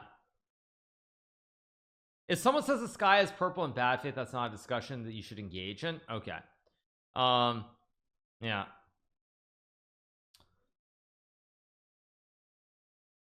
Well, what'll be interesting to see though is like what does Warren Buffett do? Like what does Berkshire do? Because they bought a big position in Activision anticipating the buyout. Interesting. All right, so we're waiting for a move here from Ding Liren here. Will we get G takes f5, rook g1, f3? I'm not sure which move. I think gf5 might lose to the kebab with rook g2 and rook h2, impaling meat on the second rank. F4 is probably the move that I would look at. F4, F3 are the two moves that I would look at. Warren will make some calls and make the deal happen. I don't know if Warren is that powerful these days, maybe, but yeah. Okay, Ding plays rook g1. It's been played on the board. Rook g1 has been played. Now apparently f4 is winning here. I don't know why. Why is this winning? Because you can play, because you can go f3 and f5. Okay, this is kind of dank. I don't really expect this. Oh, I get it now. The whole point is that basically when you get f5 takes, you can still create the kebab with rook g2 threatening mate and one. If you take, you actually get checkmated. It's kind of a beautiful mate here with the queen, the bishop, and the knight. Oh, that's really kind of dank. The notion of plopping the pawn so you can create the kebab on g2 is tough. He might find it, but it's tough. Because after f4, well, I guess queen d2, there's also not. Maybe it's not that hard to find. But let's see if he finds f4. Ding can still draw, but he has to hold the next game and get to game 14.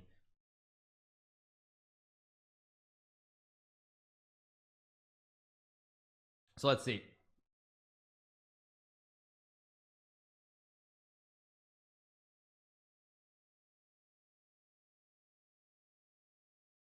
So, all right. You seem to really like the kebab. Yeah, that minus 10% is all Buffett's money. No, it's gonna. I mean, I'm surprised it's only down 11%. I thought it'd be down more actually on the rejection. Yeah, surprising.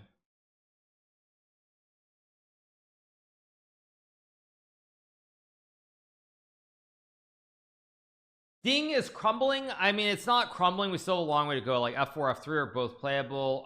You can also play like rook g8 maybe. Again, big shout out to nearly 5,200 you guys for watching on this fine Wednesday morning. My name is, of course, Hikaru Nakamura. I am a streamer covering this great game of chess that's been around since the very, very early days of time, nearly 2,000 years ago, when we were all a lot younger.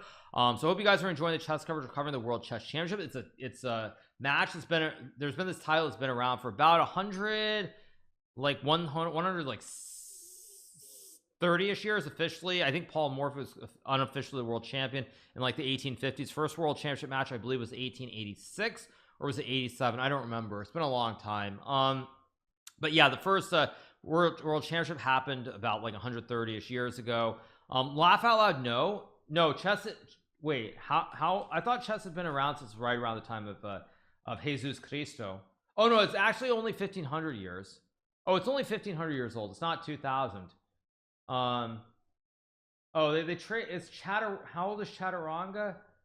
Chaturanga is known from the Gupta Empire in India around the 6th century CE. So it's, yeah, about 1500 years. It's only about 500 years. Yeah, it happens. Yeah, I mean, I think the three oldest games in the world are there. It's Go, backgammon, and chess. In terms of like games that are relevant these days, I think backgammon, Go, and chess are the three oldest games that are still somewhat relevant, unless I'm crazy. I think Go, chess, and backgammon. Yeah. All right. Waiting for a move here from Nepo. F4 f3 should be pretty good. Why am I not playing the championship? I didn't qualify. Egyptians had some sort of backgammon. Yeah, of course they did. I've had falafel, of course. I love all the food from like that part of the world is the best. Like Lebanese, like Mediterranean, like Lebanese, Syrian, Turkish, Persian. I mean, whatever, Libyan, whatever you want to call it, but all that food like is just amazing. All that food is great. Like the hummus, pita, lavash, all that stuff is great. I mean, yeah, it's as good as it gets. I honestly, at some point, I don't even know what the difference is because it's all kind of the same thing. I know they're like little differences, but yeah. It's called food from it's Levantine food. Yeah. Of course, you also have dolma, which is amazing. Dolma also like Greek, Turkish, everything. Dolma's amazing. Baklava, of course, is great if you want to get fat. Like sometimes I do, and I have a little tiny piece of baklava, and it's like 300 calories. I'm like, uh-oh, what did I just do? So there are problems like that, but who cares? Life is short. So anyway, let's see what we get here. We get f4. Nepo is moving fast. By the way, Nepo is moving really fast here. I'm impressed by Nepo. He's clearly filling the rhythm of the night here. He just keeps pushing. He's got f3, he's got f5. I think Nepo is going to win this game. I'm feeling pretty good. Maybe I'm going to jinx him by saying this, or a classic commentator curse, but I really like what's going on here. The cam is bright. Is it bright? If it's bright, I can try to turn it down a little bit. No, it's not that bright. It's probably just the way that I'm moving. I mean, I can click on the properties. I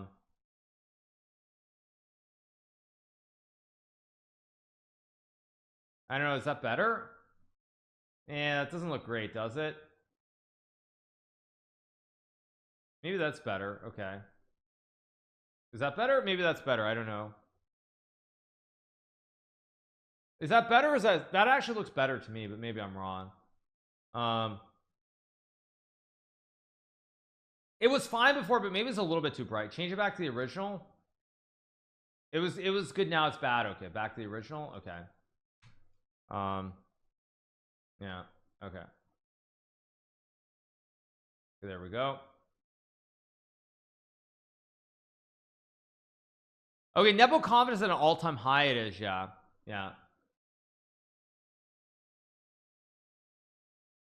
All right, Ding's posture bothers you. Ding's posture has bothered me the whole match, you guys, if I'm being honest. Like, Ding's posture has not been good. Like, having played Ding a few times, seen him at tournaments, the way that he's leaning over the board, like, he usually doesn't lean over the board like this that much. Like, I guess right now it looks okay, but in general, like, he doesn't, the posture and also having the hands on the board, I feel like is not his standard posture. Like, the way that I've seen him pretty consistently have one hand, like, over the board, sort of sitting like this with one hand on the board, has definitely been concerning to me, because I don't feel like he normally does that.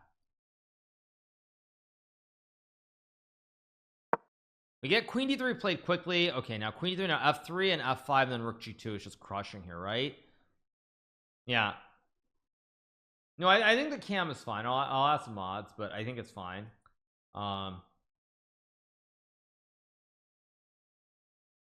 So let's see. Yeah, f3 followed by f5, and I think that Nepo's on his way to becoming the temporary world chess champion. Well, frankly, let's just call him the world champion for now. We'll see if Magnus, he plays queen e7 now. It's queen e7. I thought f3 was better, but maybe queen e7 is fine too. Actually, you know what? Yeah, I think Ding is going to lose this game here. You know why I think Ding is going to lose this game? I'll tell you why I think Ding is going to lose. Because I think there's too much stuff happening.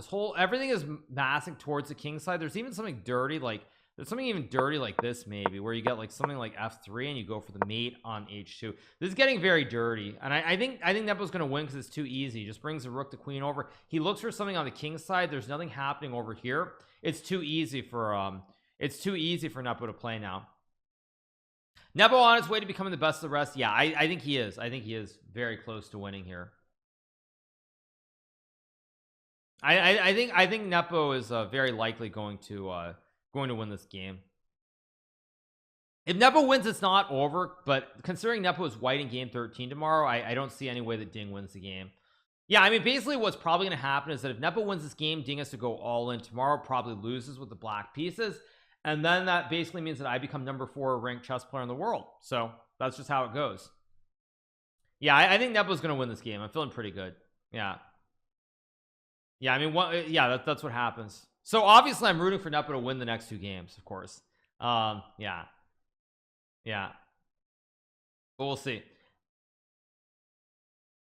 I'd go f3. You gotta stop black from pushing, sure, but the problem is, again, at some point everything's gonna collapse. Like, I'm just gonna go f5, rook h6, and maybe even sack. I mean, there's even something really bad, like let's say a4. Maybe I can even go something like this potentially. I mean, even this is very scary. Yeah, it's very scary here. Why do I play Petrov black? Because I don't like to draw games. I like to be a man and play to win. That's why. So let's see what we get here. Waiting for a move. Magnus would have eaten Nepo alive. If Nepo played the style he's played in this match, yes, Nepo would have gotten absolutely destroyed by Magnus. But in a match, Nepo would not have played the style against Magnus, because he would have known that Magnus is just a better player from normal positions. So it's different. If Jan wins this game, he will be over 2,800. Yes, if Jan wins this game, his rating will go to like 2,804. He will be the clean number 2 player in the world by a good 20 points. Am I calling Fabian a coward? No. But if he wins, he'll be there. And by the way, as you see, I'm 2775. Ding loses this game, he'll lose another 4.8 points, so he'll be below 2780. So that's what I'm saying. If Ding loses 2 more games, I surpass him and I become the number 4 ranked player in the world. So that would be nice. That would be nice. So back to the game. Do I think I could beat Magnus in best of 14? I mean, we'll find out, won't we? All right, so we get queen e7 played here by Nepo. Idea to play rook g8 and go from there.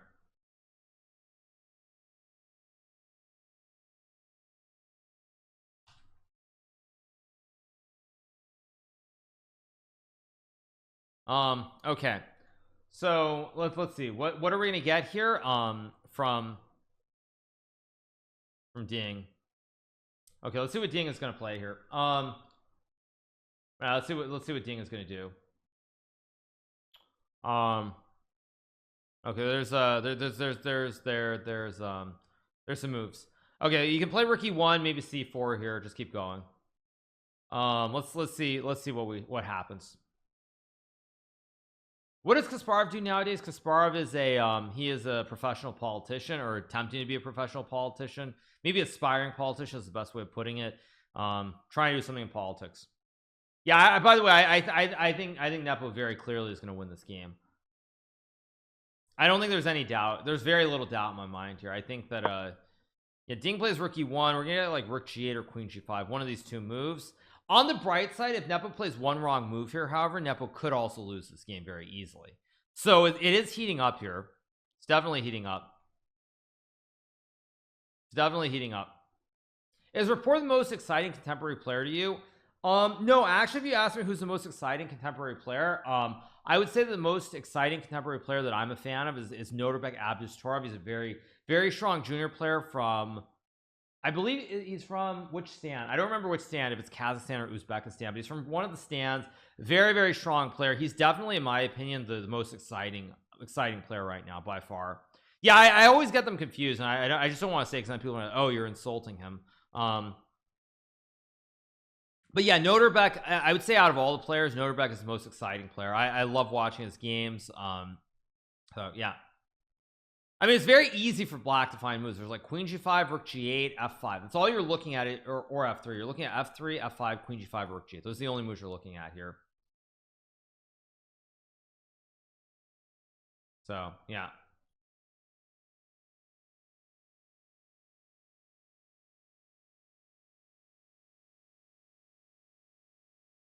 Did Train put up money for you to challenge the world championship? Maybe.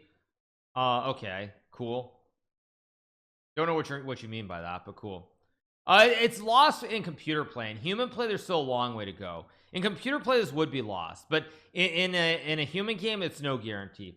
I think the idea behind queen g5 is probably multi-purpose. You want to play f5 here. You want to play f3. You also just want to line up the legendary triple stack. Mind you, I don't actually directly understand what the difference is, but I'm guessing it has to do something with like a knight jump at some point where you take h5. That's the best guess. Yeah. Yeah, in computer play, the computer would win this every single time with black. It's already, from a computer standpoint, a lost position, but that's why humans play chess, because computers are just much better than us.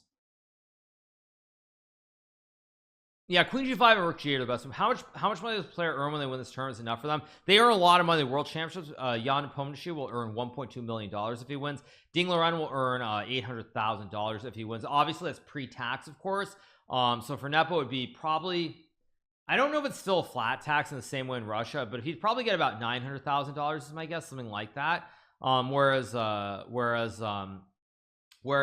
Ding will get about $400,000. Okay, they're showing random stuff again, so let's turn off the cams. Yeah. I don't know how it works in Russia, but I know in China you lose 50%. Right off the top, you have to give 50% to the Chinese, I think Chinese Chess Federation. So Ding will lose 50% immediately. Oh wow, queen g5 played fast. Oh man, Nepo is playing fast. Wow. Oof. Ooh, this is getting scary, man. Nepo is moving really fast here. What the heck? Nepo's definitely feeling it. I let him cook. Yeah, Nepo is feeling it. He's feeling it. I think Nepo's gonna win this game. I think also, you know what else I realized is, let's just say I play some random moves. You can go knight f5 here, because after takes, you can take, and the classic double stack at Castlemania is checkmate. This is actually very scary. Rook g8, knight f5 is immensely scary. I actually, you know, now seeing how obvious this is, I'm not even sure what Ding does to stop the idea. This might be over. This might be over very soon. This might be over very soon. This is very scary. This is really scary. Maybe actually my timing will be fortuitous, that I'm covering today and not tomorrow. If Nepo wins today, it's over. It's just over, flat out over. There's just no way that Ding is winning 2 in a row. Jan is going to the restroom way too often. I mean, but I told you guys a story about that before. Yeah, move to Florida and keep it all. Well, I live in Florida, you guys. I mean, you can play f3, but I mean, there's knight f5, and suddenly you get checkmated on the edge of the board. And also now suddenly if you go here, the knight is jumping. I got a bash. I have queen h4. I mean, this is going to collapse very quickly for Ding. And by the way, Ding is not happy. I'm looking at Ding's reaction. Ding is not happy. The way that he's just like, he's looking, this is not the look of someone who's in a good mood. He's very worried here. He looks somewhat despondent. Actually, he looks scared. He looks scared, worried. He just sighed. He went, you could see it very briefly. Side expression, not happy. He knows he's in a world of hurt here and he's losing. Maybe not losing, but he knows he's in a lot of trouble here. Yeah, he's in a lot of trouble. Just the expression that Ding has is not good at all. Not good. Fabiano is saying Ding could win. Yeah, I mean, if Nepo makes a blunder, Ding will win this game. But again, if Nepo doesn't make a blunder, Ding will lose this game. So this is not good. Bum, bum, bum, bum. Also, to make matters worse, even here, if you take the rook, I sack the rook, your horse is trapped on the edge of the board. Do I think Ding is overrated? Hard to judge. I think Ding was overrated when he was at like 28-10 or whatever, having never played tournaments and only playing those arranged games in China. He was definitely overrated. Do I think he's overrated at like 27-80? I don't know. But I mean, at this point, I would almost go insane, like something like this maybe, and d5. I would go insane. Actually, c4, explosive c4 on the board here. So Ding is going all in here. Maybe queen c3 to go d5. He's going all in, and I like what he's doing. I think it's important to do this. Yeah, it's not a good look for a Russian to be a world champion. I mean, what do you want? I mean, it's a bad situation. Do you want to blame the people of Russia for it? I mean, it's a bad situation. Nepo to Ding right now, GG, why not? Yeah, I mean, he's going all in. Maybe takes, maybe he wants to go d5. I mean, probably bad. Yeah, it's desperado. That being said, of course, having said that, Nepo's biggest sponsor, like in all fairness to the situation, Nepo's biggest sponsor is a Russian billionaire who's a very close friend of Vladimir Putin. So to be fair, like that is one thing, however, that I think is a problem. Nepo can say he opposed the war, but his biggest sponsor is a Russian billionaire who's really close to Vladimir Putin. So, you know, that is a little bit sketchy, to put it mildly. Yeah. That is kind of an issue, to be honest. You know, as in general terms. So what? Yeah, it's this guy Vladimir Potanin, who's worth like $25 billion. So yeah, not great. Yeah, you have to make a living, so you could hardly blame Nepo. Well, I'm just saying that is the one thing. Like you can say that he said he opposed it, but his sponsor is someone who's very strongly supporting what's going on. That is the one blemish to the whole situation. So yeah. Anyway, back to the game after c4. Let's see what we get here from Nepo. Again, Ding is trying to complicate. That being said, of course, I would also say that I think it's probably in chess terms better if Nepo wins than Ding wins, just from a standpoint that it's very clear that chess in China is not a big deal, and it doesn't. I don't know. It's not a big deal. Basically, chess for whatever reason isn't going anywhere in China. So from a chess standpoint, there's much more support and sponsors of chess, so it potentially can lead to more sponsors. And you know, so assuming that someone goes by the wayside at some point, then hopefully the world can get back to normal, and then like all the sponsors and other things for chess in Russia can be involved. So yeah.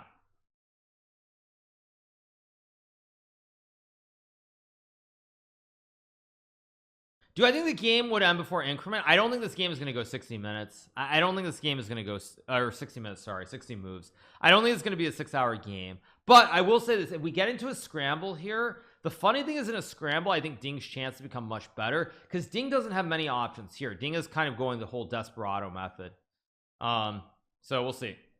Maybe chess needs China, but the problem is in China, nobody cares about chess. I don't know why, but nobody cares about chess in China. It's weird, but it's the reality we live in. Yeah, it's just a reality we live in. Like, you would think, you know, you have Ding playing for the world championship, China's going to get behind the match behind Ding, and they literally don't care.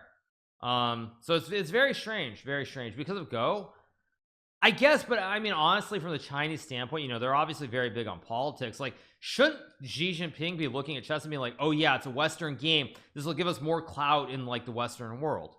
Like, nobody in the Western world cares about Go at all. Shouldn't Xi be like, oh yeah, but I mean, we're gonna be able to parade this great champion of a Western game? I don't know, I'm just saying, like,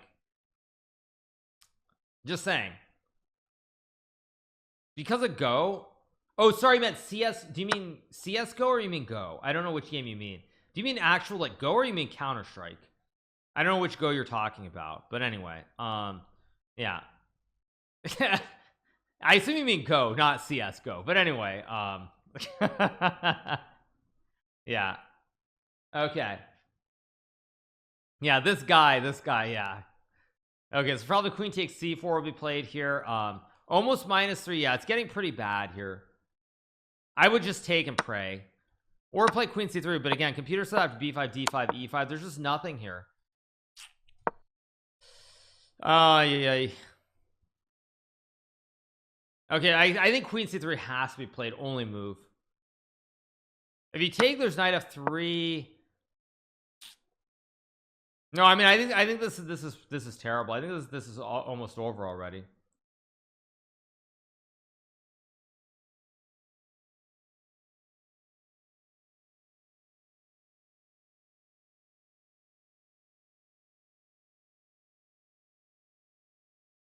Ding basically has to hope Nepo will blunder. Pretty much, yeah, pretty much.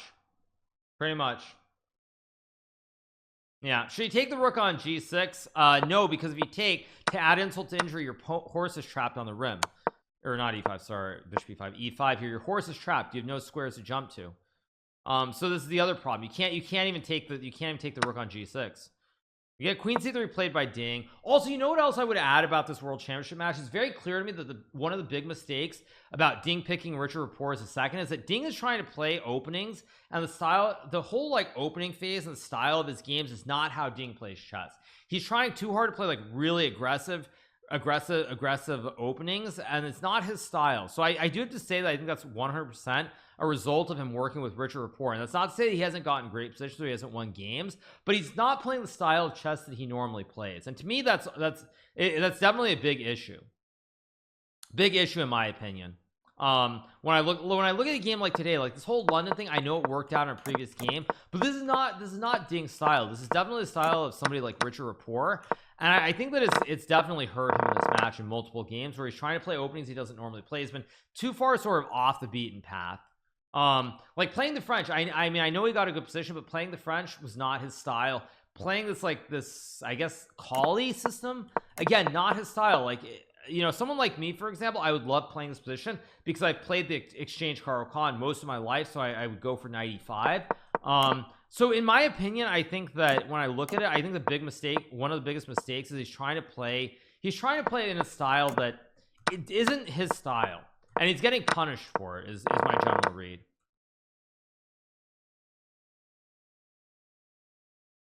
But we'll see. Anyway, big shout out to 6,000 you guys who are watching on this fine Wednesday morning. We are covering the World Championship. Good luck in the Chess Champions Tour event. That's very far down the road. Yeah. I mean, I could be wrong, obviously. Did Rapport beat me in Classical? No, actually, my record against Richie is pretty good. I think it's I think my score against Richard is 2 wins and 2 draws in Classical chess. But yeah, I mean, I think the way that I look at it in general terms is that I mean, again, obviously Dean can say it was his choice, but I think there's a very, very heavy influence from Richard Rapport in this match, and there's nothing wrong with the opening choices, but my general read is that Ding is playing in a style that is not his normal style, and I think that's a pretty big mistake in my opinion, because he's more like sharp on the edge games definitely are favorable to a player like Jan Nepomniachtchi, who loves to play aggressive chess. So that's my general read. I mean, like, it's not like the reason he's going to lose this match, but I think trying to just change his style and play stuff that's like very aggressive and sharp versus more positional is something that it does not suit Ding as much. What I think about Trump's statement about chess and Fabiano Caruana, that's probably some 2016 tweet. I don't know, and I don't care. Oh man, b5. Nepo is just playing like lights out. Jeez, Nepo is just playing lights out. Oh my gosh. I will say, I mean, of course, you know, having said what I said about Ding and Rapport, Nepo does deserve to win this match. He's played extremely well. He's made some mistakes in various games. Obviously, game number 8 was it, the one that he drew, which he should have lost. Obviously, I mean that sort of was a turning point, but nonetheless, it's he's played very, very impressive at times. Yeah, I think Nepo's on his way to winning and becoming the new world chess champion. And now we're going to see will Magnus play or not, because also the other thing you know is that with Nepo winning, you could see like a Russian billionaire come out and say like, you know, we'll put up a $20 million prize fund if you play the match, and we'll see if Magnus can actually say no to like $20 million.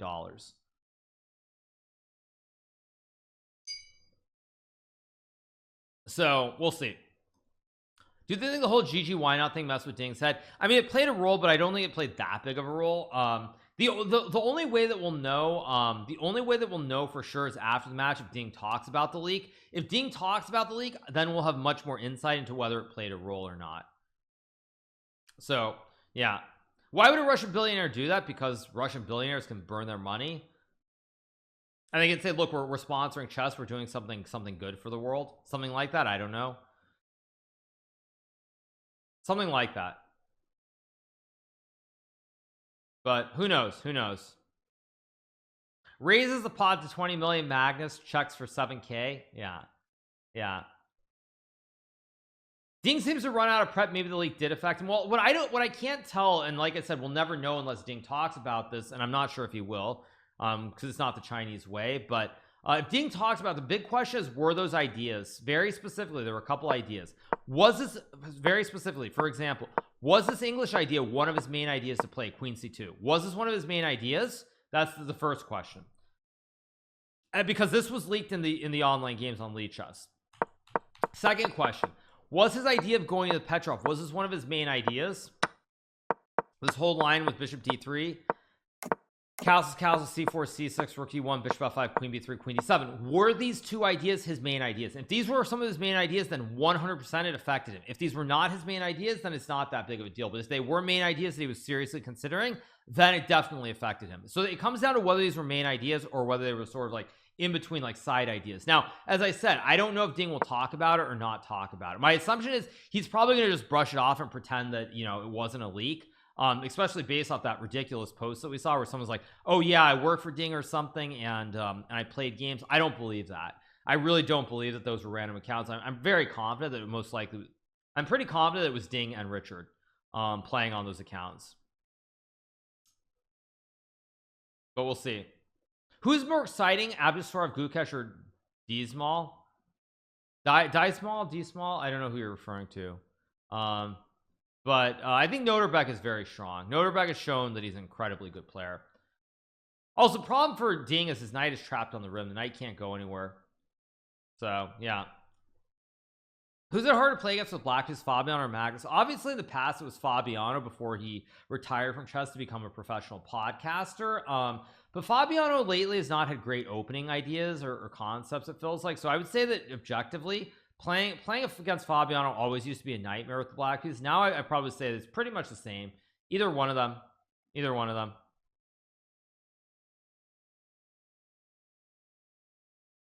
So let's see. Why are there not many prodigies from Russia? There are a couple of very talented juniors, but again, they're going to get basically blackballed. They're not going to get to play tournaments because they're from Russia, and nobody wants Russian chess players in tournaments right now. So that's just how it goes. That's just a sad reality if you're Russian. By the way, Mark has just flipped. Mark is kind of flipping a little bit here. So let's see what happens. All right. What are the odds of you being the next world championship? I don't know, and who knows. Let's be honest, Ding didn't deserve this match, especially after this performance. That's also true. Yeah, I mean, in full fairness, like being fully objective here, like Ding has not played great chess. And I think, you know, large part of what's happened is because he's tried to change his style. He's tried to change his style too much. You can take the rook, but after taking here, the knight is stuck on the rim. Yeah, I mean, my brutal, harsh assessment of the match is like, I don't think you can blame Richard Rapport for what's happened, but I think Richard Rapport's influence has changed the style of Ding Liren, and the style that Ding plays is not the style, and I think stylistically it's definitely played much more towards the strengths of Jan Nepomniachtchi. That's my general read. You would have had a better chance if you were there instead of Ding. I don't think that's a fair assessment. Nobody knows what would have happened.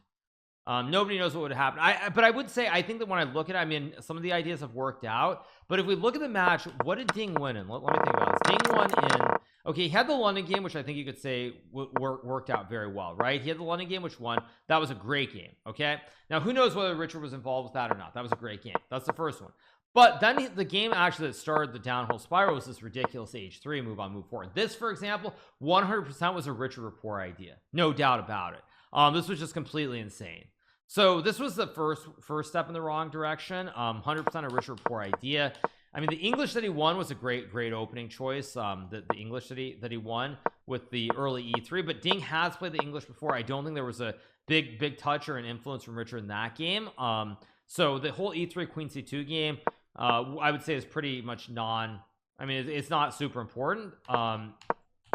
The game today, for example, I think is 100% another Richard Rapport idea. This Colle system, I mean, because the fact that he played the Colle and was already out of prep very early, I assume this is Richard giving him some idea, and just like, just play this and get a game, which in general is fine, but it's very clear that Ding did not understand the concepts in the exchange Caro Kann here, even though it comes out of a different order. I mean, as I said before, I played the exchange Caro Kann my whole life up until I was about 2300, and there's one basic theme to it. Obviously there's some slight differences in the game today, but the main thing that you're always playing for is you're always looking to go knight e5, always. And Ding completely misunderstood the concept in this game, and he did not get the knight to e5. He missed the option already here on move 6, and then later he goes for his knight f1 bishop g5, which is completely ridiculous in my opinion. Doesn't make any sense at all. So yeah, that's my general read. I mean, I don't think I mean, obviously it's on the player, and Ding could have won game number 8, but I think that objectively Ding has tried too hard to change his style, and he's played right into Nepo's strength, right into Nepo's wheelhouse, and that's why Nepo is crushing Ding in this match, in my opinion. I think that more than anything. So we're still waiting for a move after b5. Ding still has 30 minutes, but he doesn't look happy. Would the results be different if Fabio was here instead of Ding? I mean, you would have seen much better opening preparation. I'll say that. Fabiano is a guy who would have been much better prepared, in my opinion. So yeah.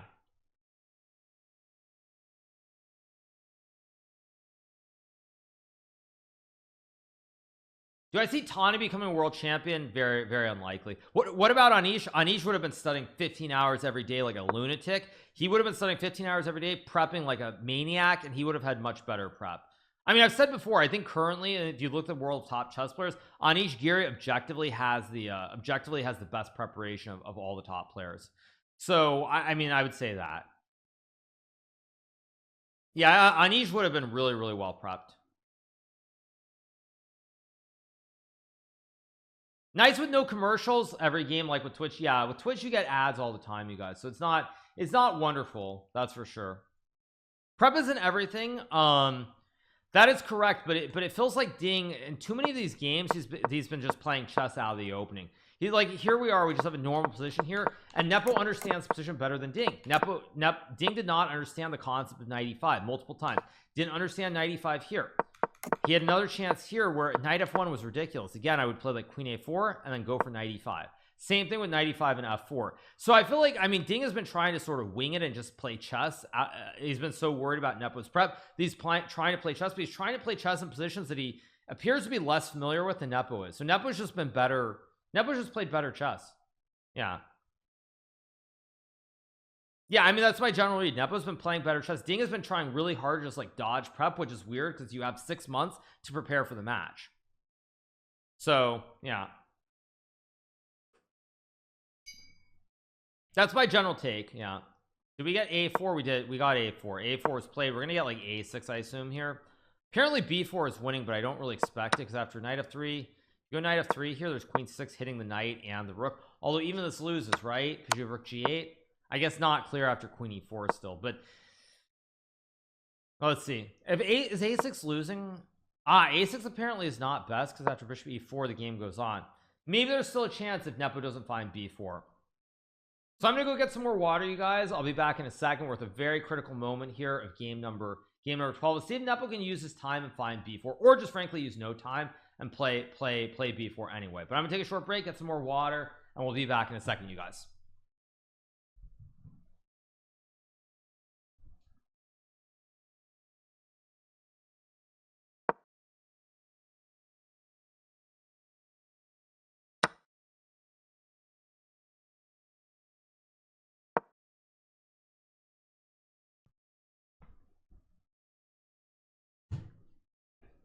Whoa, what?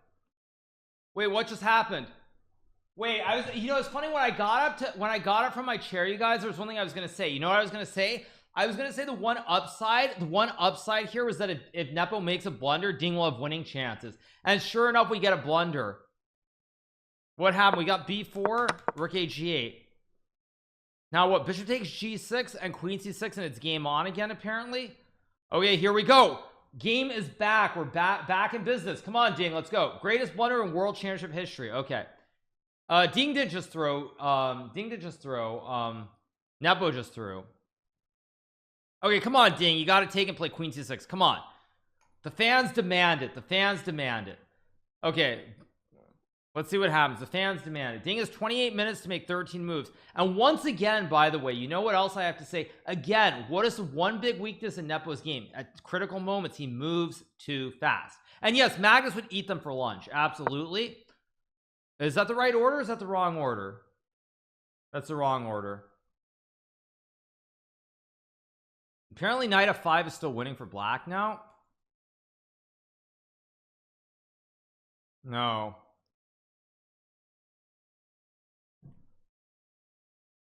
But it's still very sharp. I mean, knight f5 takes rook e8. This still is not clear cut, by the way, just to be clear. It's still not clear cut at all. Yeah, this is still not clear cut. Although apparently knight f5 wins. Jeez. Did we get, is this a blunder? Yeah, I mean, like I said, like that's why, again, just to be clear, you guys, if this was Magnus, so players won't play like this, because they would know that Magnus would not make these blunders, so they'd play much more solidly and not just try to get to positions that like this. I mean, why was bishop g6 better? I don't understand. What was the difference? No knight, there's no knight f5 here because takes. King h2 is apparently safe. Kind of hard to play, but yeah, kind of hard to play. Ding trusts Nepo way too much. Probably true. As Anegdotes said, Nepo is dominating Ding psychologically.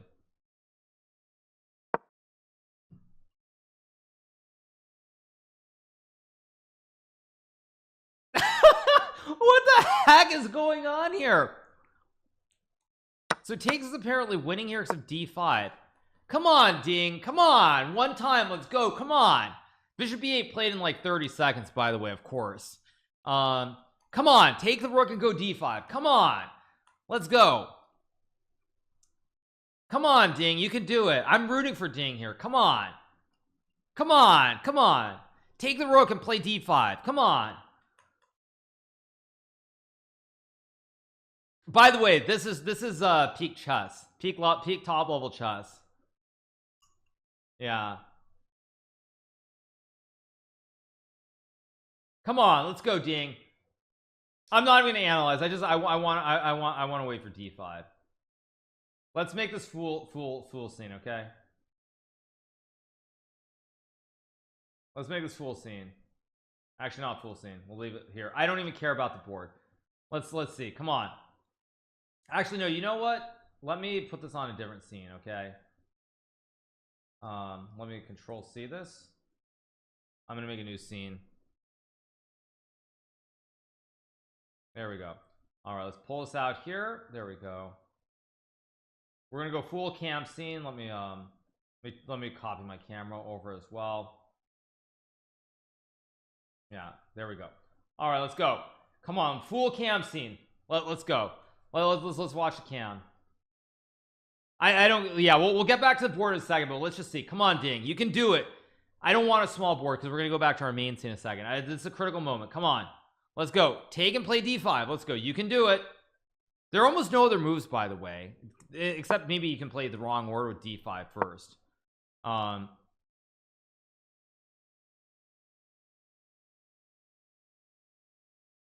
Also, by the way, you guys, Nepo has never crossed 2800 rating, and if he wins this game, he would cross 2800. He's been very, very close many times, but he's never gotten there. No, we'll go back to the board in a second. Yeah, bishop takes g6 is a winning move. No, or am I wrong? Yeah, bishop takes g6, h takes g6, and d5 is winning. Come on, Ding, let's go, let's do it. They both have about half an hour, you guys. Come on, they have half an hour. Let's go.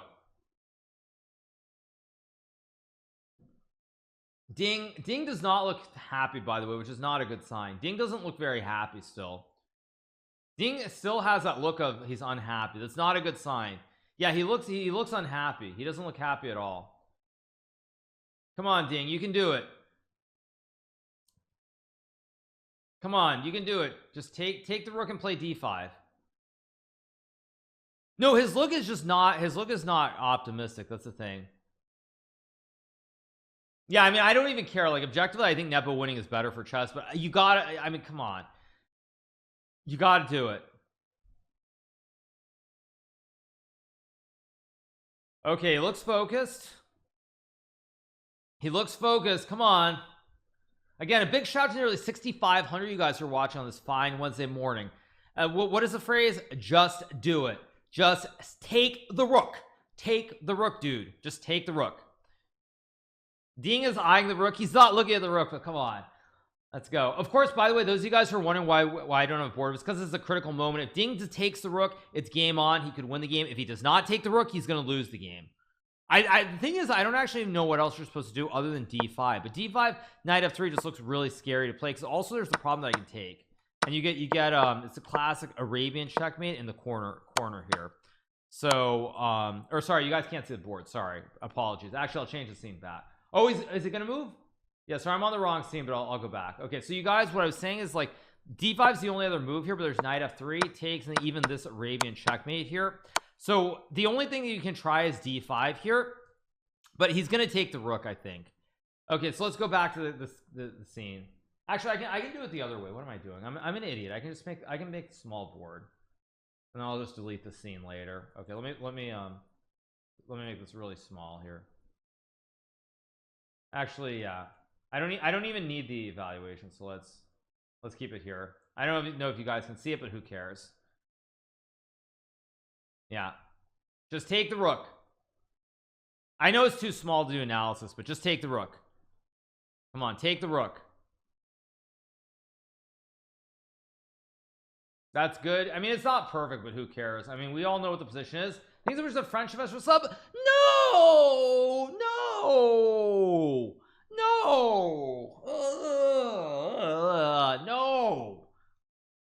Damn it! What is that? Come on, Ding. Plays queen b7. Yeah. Okay, more blunders. But by the way, this game is completely out of control, just to be clear. Like, knight f5 is almost the only move now, or else you might even be losing here. But this is getting wildly out of control, because even this is very, very murky here after takes and rook e8. Like, this is getting very, very wild. Blunder after blunder after blunder.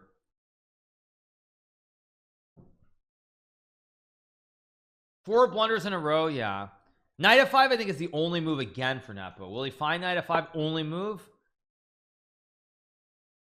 Yeah. Oh my gosh, this is so insane. By the way, though, this is not winning necessarily for black, to be clear. We need Magnus. Yeah, Magnus would have probably won this game with both sides by this point. Now it's like, can Nepo do it? Can Nepo play knight f5 or not? I mean, the thing is, Nepo actually has to be really careful here, because the pawn outside is weak. We've left Pity City for no.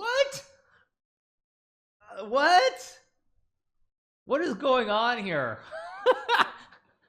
What is going on here? Can somebody tell me what the heck? Okay, so now bishop e4 apparently the only move, because queen f7 will lose to knight f3. We get bishop e4 played instantly. So wait, okay, wait, you guys, what the heck is going on? Ding literally plays 3 bad moves in a row, and then he finds the only move in like 5 seconds. What the heck?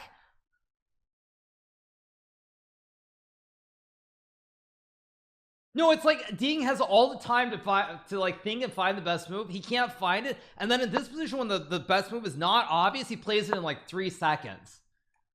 Like, I don't even know what the heck is going on. This is just so beyond ridiculous. They're trolling for content. Apparently they are. Like, I mean these positions, this is like all these moves are to use time, and they're blitzing it out. And then here, when again I think that actually you should use time to find the best move, he finds the move in like 3 seconds. Yeah, stage world championship. Yeah, I don't know what's going on.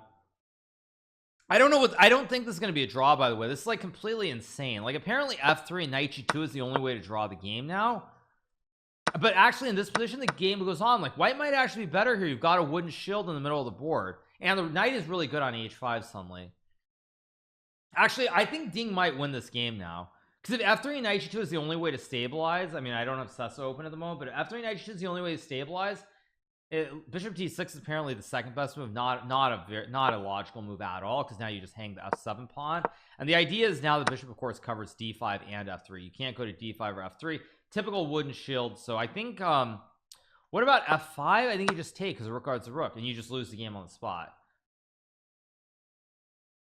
Nepo hiding in the back room. You win. No, you win. No, you win. No, you win. No, maybe we'll make a draw. But yes, this has not been quality chess. Nepo not at the board, by the way. Let me change the scene, of course. Nepo not at the board here. Yeah, I think Ding might win now. I really do, because if F3 and Knight 2 is the only way to equalize, I think there's a very high chance. They're blundering on purpose. No, they're just it's too much pressure or something. I don't know.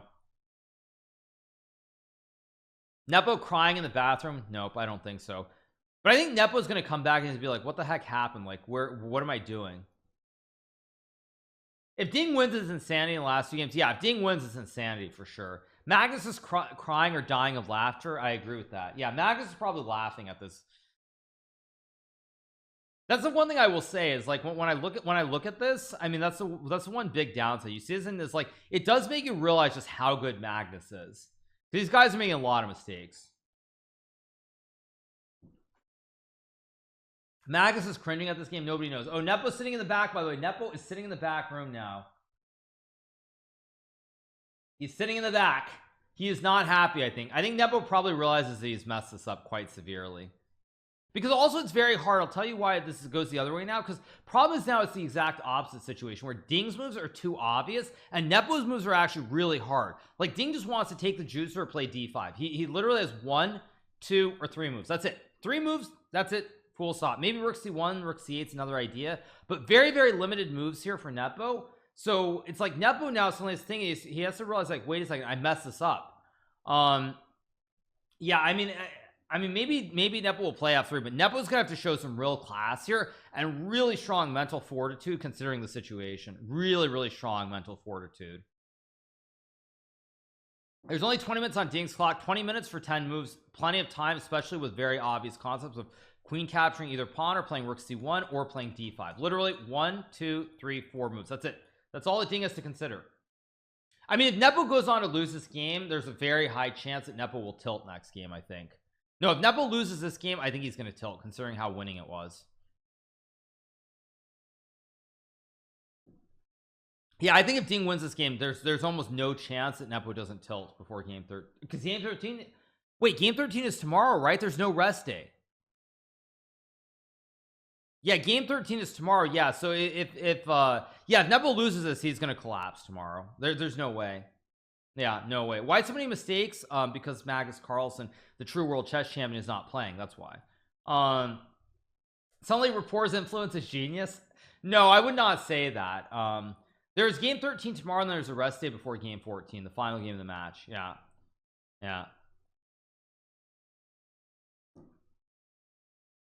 Let's see. Ding threw away a winning position earlier in the match as well. I mean, yeah, but this is a wild. Yeah, I mean, this is just completely insane, completely out of control.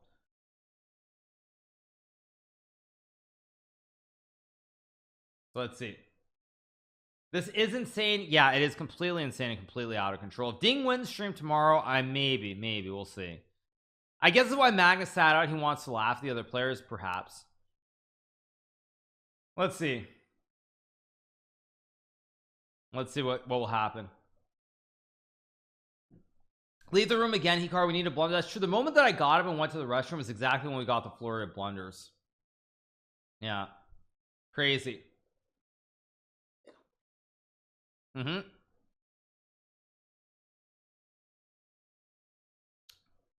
Let's see what Nepo's going to do here. He's not sitting at the board. He's thinking in the back room. So I think Nepo realizes he fudged this up, because Nepo is just not at the table. Ding is, but Nepo's not there. So Nepo realizes he messed this up. So no Arena King stream. No, we're gonna be streaming Arena Kings later today. We will, unless this game goes like 7 hours, in which case I'll be covering the game, obviously. But let's see.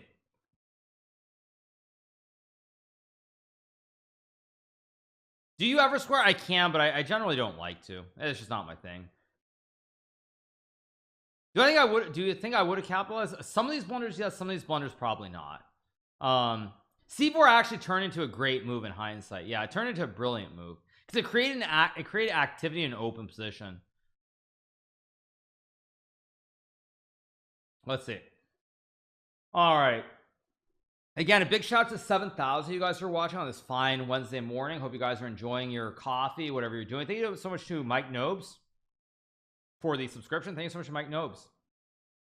Yeah, I mean, this is insane, completely insane. F5 just loses GF5 here. I think Nepo knows that he messed up. Yeah, I kind of agree with that. I think Nepo does know that he messed up here. Yeah, I do think he knows. Yeah, I'm pretty sure that Nepo knows. Can I say anything about the thought process of playing these long time controls? Like, what do you do with it all the time? Well, I mean, a lot of the moves here from Ding have been precipitated because of what's happened earlier in the game. They've been precipitated by the fact that he got low on time. He lost a couple of games on time, so he's trying to move quicker, which is why he's not using the time the way he should be. These last couple of moves is definitely a byproduct of earlier in the match. For Nepo, I mean, I don't know what to say, because Nepo has been, I said before, like, Nepo is this guy who he always moves too fast. There's a classic clip. I'll try and find it. Magnus Carlsen. Let me see if I can find it.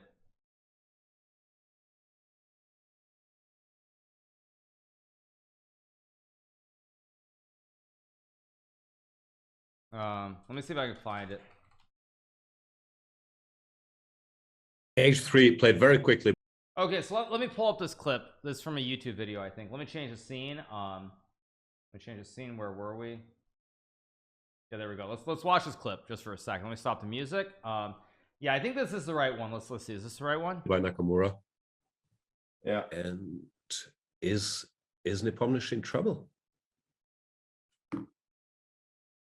Well, it's getting back to his true self in his last few moves, playing poor moves quickly. Did I miss a raid? Did I miss a raid? Sorry. Thank you. Who raided? I didn't see it. Yeah, I didn't see it. Sorry. Let me put the music back on. Let me go back to it. We got a raid from who? Who did we get a raid from? I wasn't looking. Did we get a raid? Or are you guys trolling me? I don't see it. No, I think you're trolling me. You're trolling me. I got a raid from Train. Wait, I didn't see it. What the heck? My dashboard's not showing it. Oh, thanks so much to Trainwrecks for the raid. Appreciate it. Thanks so much to Trainwrecks. I still don't see it, but yeah, I assume I got a raid. Yeah, it didn't work, but it's all good. So thank you so much to Train for the raid. Maybe it's coming. It's all good. No worries, you guys. Yeah, thanks so much to Trainwrecks, raid, host, whatever it was, whatever happened, didn't happen. It's all good. Okay, so here we are, the position after bishop e4, and we keep going. I didn't see it in my dashboard, but whatever. Oh, no, we have 7K viewers independent of a raid. But yeah, he wanted to raid you, but it didn't work. Some glitch. That's all good. Thank you so much. Appreciate it. All right, you guys. So we are on move number 30 of the World Chess Championship.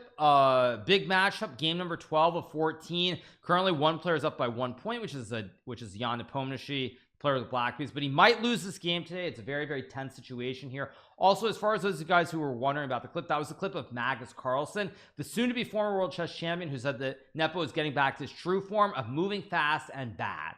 So Magnus knows what he's talking about. Of course, he's played all of us many times, and yeah, it's just how it goes. Did I miss the last 20 minutes? Yeah, you missed the yeah, the last like 20 minutes, things kind of went really sideways out of nowhere. And now is Nepo at the board again or not? Let me change the scene again. Yeah, Nepo's back at the board finally, but he's not happy. Best move is f3. If Nepo has the mental fortitude after making all these mistakes to play f3, I will be very impressed. He moved. Nope, he plays rook f8. Mistake. Rook f8 is a blunder, right? Yeah, now queen takes b4 and white just up a pawn. He's completely messed this up. Completely messed this up. Yeah, he's completely messed this up here. The queen takes b4 and white's just up a pawn now. Mind you, it's still probably not so clear after queen d8, but it's not, this is not what you want at all. Yeah, he's completely messed this up. Wait, why is it auto playing this game? Yeah, queen takes b4, extra pawn for Ding. Magus called it. Yep. How does turn around? Because basically, as usual, or to use Magus Carlson's word, Nepo returned to his true form. He started moving fast and making bad moves. No, I don't want to call it choke. It's just his typical Nepo. He moves fast and bad. Like, I mean, obviously it's not on purpose. Like, I get it, but that's his biggest weakness by far. And Ding captured on b4. Now Ding is back in it. He's feeling the rhythm. He's feeling good about himself. I think that Ding is going to win this game. Yeah, I think Ding is gonna going to win this game. I have to cover the press conference. Well, this game is not going to be ending anytime soon. A big shout out to nearly 7,600 you guys who are watching on this fine Wednesday afternoon. Total roller coaster of emotions, up, down, sideways, all over the place. Thank you so much. Yeah, Nepo's looking at it. He's like, what the heck happened? How did I do this? Nepo's face says it all. Let me zoom in. Gonna play queen d8. No, he's not happy. Actually, you can see it in his face. Yeah, he's not happy. He realizes that he did something wrong. Yeah, he realizes he did something wrong in a very bigly. I mean, Ding might still not win this game. It's still not like winning or anything. But it's obviously it's definitely preferable for white. White has easier moves than black. Queen c3 and d5, obviously. Maybe d5 right away to go queen d4 even. So it's preferable. It's preferable for white, but I still won't go so far as to say it's over. Report haters, where are you? This was all prep. Of course it was all prep, you guys. Absolutely. Said nobody ever. But anyway, yeah, so very, very dramatic situation here. Very, very dramatic. The good news for so there's good news and bad news. The good news for Ding is that he can't get in trouble and like on the clock realistically, but the bad news is that it's also not completely clear how he's supposed to be much better. Because if you go d5 e5, now f5 is a big threat and these pawns are marching up the board. Like an example would be like queen a3 f5, and suddenly if you take, you lose the horse. If you move the bishop to like g2, suddenly there's e4 and f3 and everything's like falling apart here. So it's still not trivial, at all.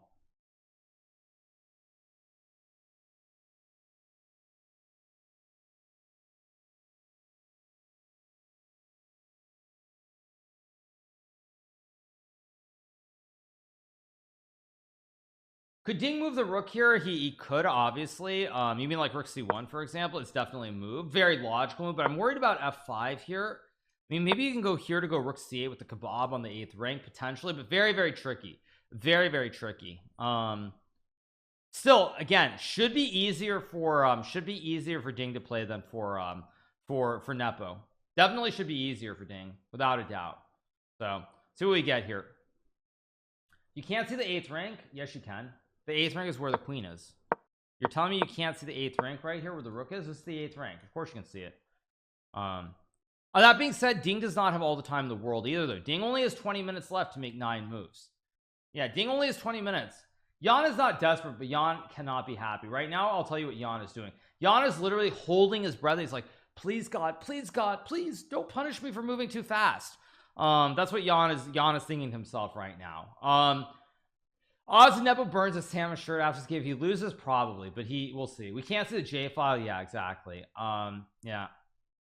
Anyway, okay, so let's see. What will we get? My assumption is here we'll get rook c1 or d5 or queen c3. Queen c3 to me feels like the most human move, keeping the ideas like d5 alive.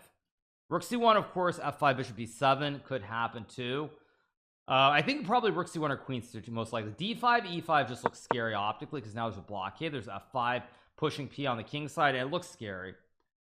How is Ding better? Yeah, it happens. By the way, the hosting function broke, so Train did want to raid me, but he was unable to. So we get queen c3 by Ding. So once again, big shout out to Trainwrecks. I do appreciate the attempt at the raid. Thank you so much. Yeah, we get queen c3 as expected.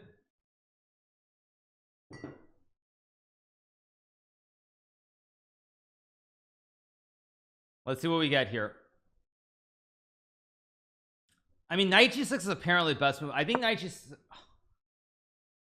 How does Nepo? I don't even understand this.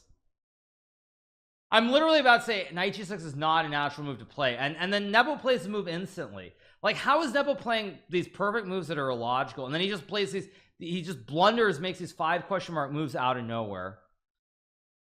I'm so confused. I don't even know. It's like he plays like 4 great moves in a row, then he plays like 2 horrible moves. I don't even know. I don't know. No, it's just bizarre. It's really not. It's just a knight g6 looks kind of weird when d5 is lurking. But I mean, on the other hand, I mean, it's not insane because d5 you can block with bishop e5. That's the Nepo way. Just like it's Nepo way to just like play good, play bad, move fast, no matter what. Apparently, yeah. I don't know.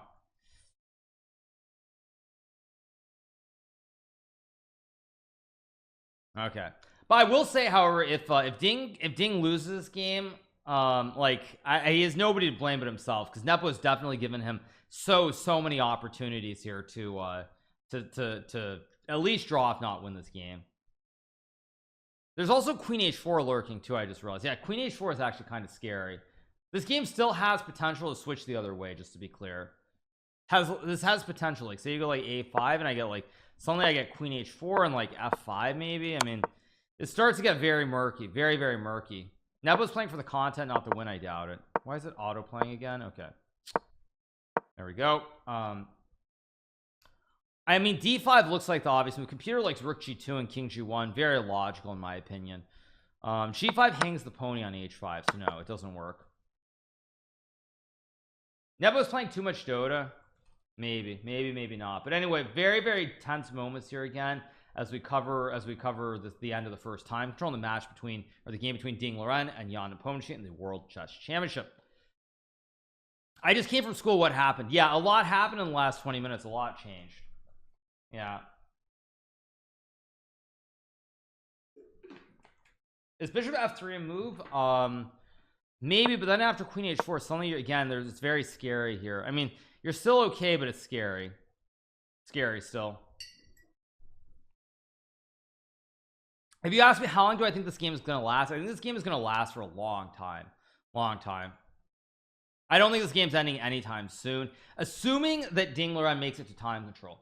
This is the biggest question. Can Ding not freeze up here? It's still, I mean, this game has been so wildly back and forth here that there's still a very high chance we'll get some blunders. Cecil likes what, rook e2 and what, f3 or something with rook h2. That's not crazy actually. Like f3 and rook e2 rook h2 to stop anything is not insane at all. I actually like f3 the more I think about it, because queen h4 rook e2 and then rook, if you take, you get your pokemon trapped on h3, you lose the pokemon. And if you don't do that, I mean, d5 is still lurking. There are a lot of tricks here, so I actually really like f3, because f3 also shuts down the diagonal. Bishop is staring at a dead diag, and you can't plop the pony to e3 or g3 anymore because it's on g6. Can't reroute it. So I think I actually like f3. I think f3 is I like f3. Fabiano is calculating knight f6 takes and g5 forking the queen and the rook. That is an idea. Actually, not the craziest idea either. But f3 takes and knight h4 is probably winning, right? Yeah, it's winning. So, oh, but you can go back. Wow, very dank. I don't expect this because now the diag is open too. I think f3. I like f3. I think f3 is probably the best move. Yeah, I like f3.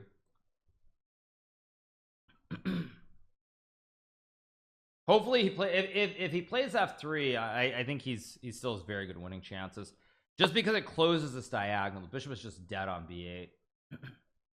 7.5k people. Nice. Yeah, we are rolling on Kick. We're increasing our audience once again. Those of you guys, if you wish to subscribe and support me, you can hit that subscribe button, and if you do subscribe on the subs, I get 95.5 rev split here on Kick, unlike on Twitch where you get a 50-50 split. So I will get $4.75, whereas on Twitch I would get $2.50. So if you do want to support me, you can subscribe. Even if you don't want to subscribe. Why did it freeze? Even if you don't want to subscribe, make sure that you hit that follow button as well, of course, so you get notifications and alerts when I am live. Now Ding's turn here. Let's see what Ding does. Will Ding play d5 or f3 or something else? Let's just wait for a move here. So let's see. You can get more than 20k on Twitch with Chess TV, maybe, but does it look like I care, you guys? I'm doing my own thing. We're building a new chess community here on Kick, and I'm having a great time. So also I would say separately, it's much nicer when the chat is slower. That's the biggest drawback to having a very big audience, is there are a lot of knuckleheads in chat who try to troll you and do other things to get a rise out of you. Get some ridiculous clips, so things can get clipped out of context and everyone can get outraged for no reason. So yeah, like those of you guys who act like it's some big deal, like it's actually quite nice when you have less knuckleheads in chat. Yeah, I assume I can say that in this day and age, right? I don't think it's not too insulting, is it?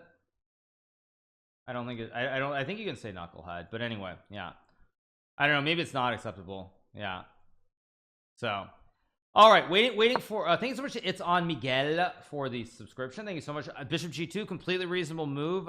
Just guarding H3. I think Ding's gonna win this game, by the way. Is Ding, I think Ding is gonna win the game. Yeah, thank you so much. It's only Miguel for subscribing. Appreciate it. Yeah.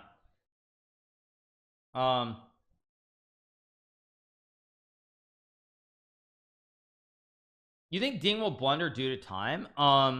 Maybe, but the problem is Nepo's moves are harder. His king is naked here, the king is weak on h8, there's d5. White's king is very safe here, bishop guards, king here, pawns the knight. Like, it's not easy for black to break through.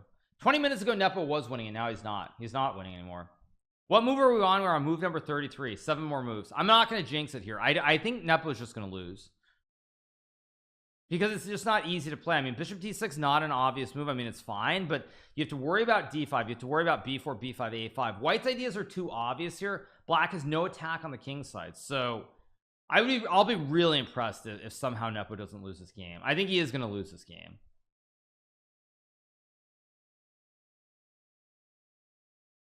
Yeah, it would be great for the match if Ding wins this. It would be fantastic. I mean, you just all that you want is you want the clown fiesta to keep going. I already jinxed Nepo. Yeah, thank you so much to Gadzooks for subscribing. Thank you so much to Gadzooks for the subscription. I appreciate it. Thank you so much, you guys, for all the love and support. You guys are amazing. Can I turn up your volume? I think it's good. I think we're good, unless I'm missing something, but I think we're good. I think we're good. So yeah,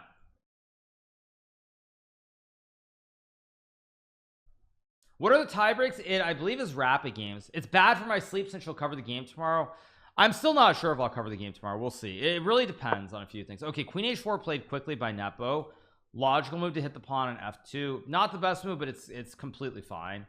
And now we'll see what Ding does. Still seven moves to be played. 7 moves in 13 minutes, so it's not a guarantee.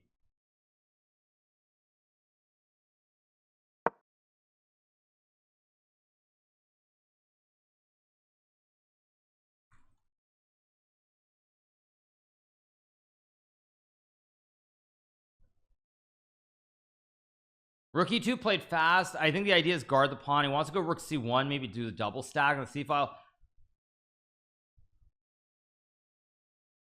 Yeah,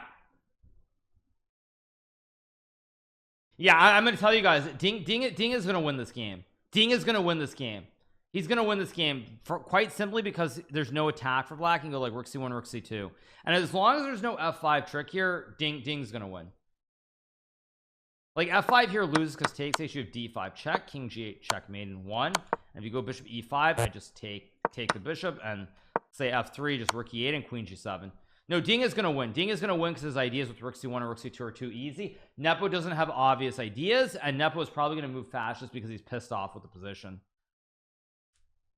Yeah, no, Ding is gonna win. I'm not jinxing. Ding is gonna win this game. There's rook c2, rook c1, there's d5. No obvious moves for Nepo here. Nepo is obviously pissed off, and Nepo's probably gonna make a couple fast moves and just lose this game. No, I'm not jinxing. I'm pretty confident now. These are Bergen 3 for subscribing. Thanks so much to Bergen 3. Yeah, so big shout out to the nearly 8,000 you guys who are watching on this fine Wednesday morning. Hope you guys are doing very, very well here. Let's see what we get. Thanks so much to Bergen once again. Yeah, I mean, rook c2 and rook c1 are not hard moves to find at all.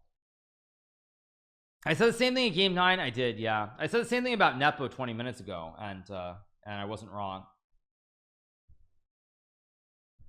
Or sorry, I was wrong. I said Nepo was going to win and he didn't win. Sorry, so I was wrong. Yeah. Yeah. Yeah, I just realized when that came out, I was like, wait a second, that's not quite right. But yeah, I'm telling you, Ding is going to win this game because I just looking at this position, Nepo at some point here is going to be really upset. He's not going to see obvious moves and he's just going to move fast and probably fall apart. Sam is sure will be destroyed, very unlikely. I mean, the main problem is even if you get some great position like this, it's just too easy for white to play. You just go king g1 and rook c8. It's too easy to play. That's the problem. It's just too easy to play. Would I save it? I mean, I think it's an irrelevant question because you have to realize the trend of the game matters a lot in terms of the mental. Like if you could just start with this position, it would be very interesting to play with both sides. But you have to understand, we got here like emotionally Nepo thought he was better, then he thought he was winning, and now somehow it's like not winning and he's worse, and it's just like mentally it's very hard to recover from that. So that's why you can't really ask me like would I save the position, because like the whole game and the whole sequence of events that's led to this is why we're here. We get f5 and now rook e6 is game. I told you guys. What did I tell you guys? I told you we were gonna get it. I told you he was gonna move fast. He's pissed off and he's gonna blunder. I told you. Yeah, what I told you guys. Like I literally called it. I said he's pissed off. He's probably just gonna play a move fast. Yep. Yeah. Insane. Absolutely insane.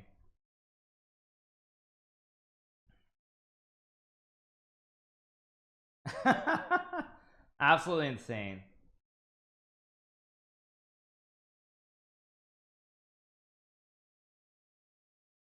I don't even what does he even see here? Does he see f3? I mean, even this is probably winning though. No, isn't this just winning?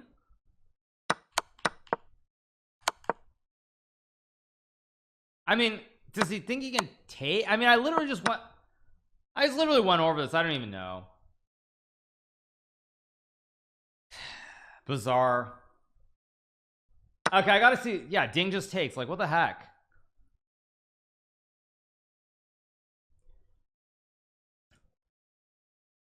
Yeah. All right, you guys. So on that note, I'll just be clear. So what I'm probably going to be doing, for those of you guys who are wondering, is probably I'm going to end my stream once the game ends. I'll go do a quick recap on YouTube, and I'm going to come back probably in like an hour or so. And then we'll roll with the Reigning Kings. I think is what we're going to be doing. Daniel Naroditsky says the quality of the play has been unseen for a long time in World Chess Championship. Yeah, this quality of play has not been great. So that's probably what we're going to do. I'm not going to cover the press conference. I'll probably just go do the recap and get it out as fast as I can. But we will come back a little bit later, and we're going to be covering we'll be playing an Arena King, so it'll be at I think 12 o'clock Eastern. So we will probably go do a recap, and then we'll come back. So GG. Okay, let's look at Nepo's face. Nepo looks completely confused here. I mean,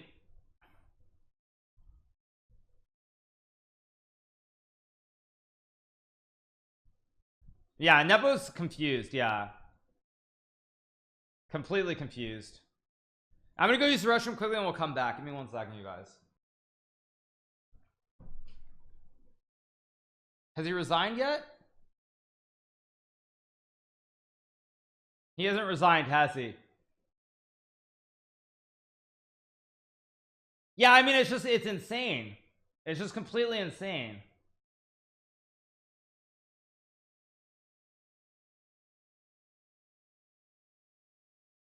Yeah, I mean, it's like it's completely insane.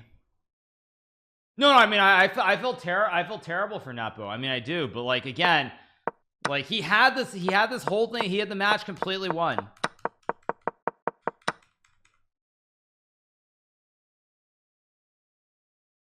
This may be the least accurate game in World Championship history. Definitely not, but probably in recent times, yes. So yeah, big shout out to AK you've been watching on this highly dramatic Wednesday morning.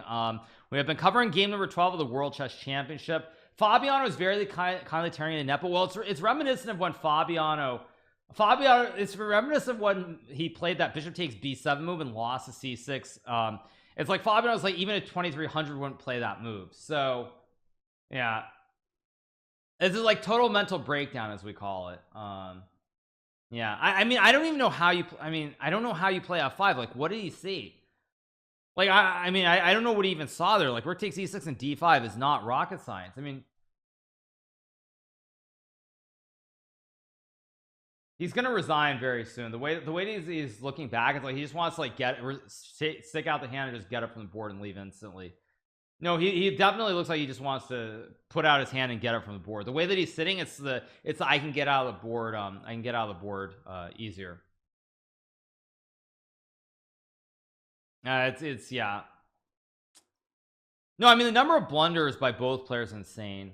Yeah. Ding should leave so he can't resign. Yeah. He went from completely winning to -10. Yeah, exactly. Yeah. It is what it is. That's what it is. So once again, those of you guys who are watching, just to be clear, once the game ends, I probably will end the stream before the press conference. I'll probably go do a recap for YouTube, and then we'll come back a little bit later on to play in Arena Kings. I'll probably start up at about 11 a.m. on Twitch, and then at 12 o'clock Eastern I'll transition over to Kick for Arena Kings. That's what we're going to be doing. No, there's no way to save it. It's over. Now I don't know about tomorrow. Like I almost want to stream the game tomorrow, but I don't know. I don't know. We'll see. We'll see. I mean, this whole thing has been completely insane though. This whole thing today has just been nuts. Out of this world. Out of this world nuts. Yeah. I might stream tomorrow. Like now it's actually quite tempting. But we'll see. We'll see. I don't know. But this whole thing is just insane. I don't even know what to say about it. Yeah. Yeah. The press conference is going to be wild. Yeah. Nepo, by the way, you can see the way he's looking up. He's just shaking his head. Yeah, he's like, what? How did this happen? It's like, what did I just do? How did I mess it up like this? Yeah. Yeah. What I don't know, you know what the problem for Nepo here is that tomorrow he has white. So like he might just make a quick draw, but then he has to draw with black in the final game, which is not a guarantee either. I mean, there's some chance that he might just make a draw tomorrow, even though he has the white pieces, but who knows?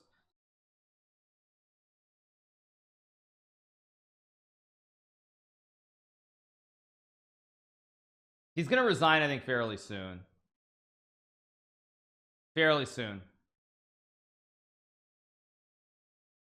How am I talking so fast? Because I'm used to talking a lot. I mean, tomorrow I don't know what we're gonna get. I mean, the question is, will Ding try to go for something special with black? But I don't think he will. I think he's gonna stay rock solid.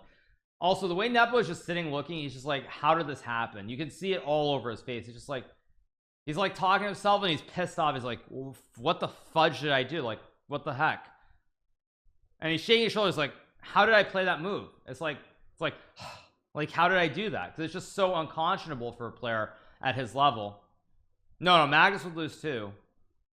No, I mean, it's just like, it's like, how did I do this? Like, this is why playing chess is a terrible profession. Why so many top chess players these days focus on other things like streaming, podcasting, playing poker, and fashion design.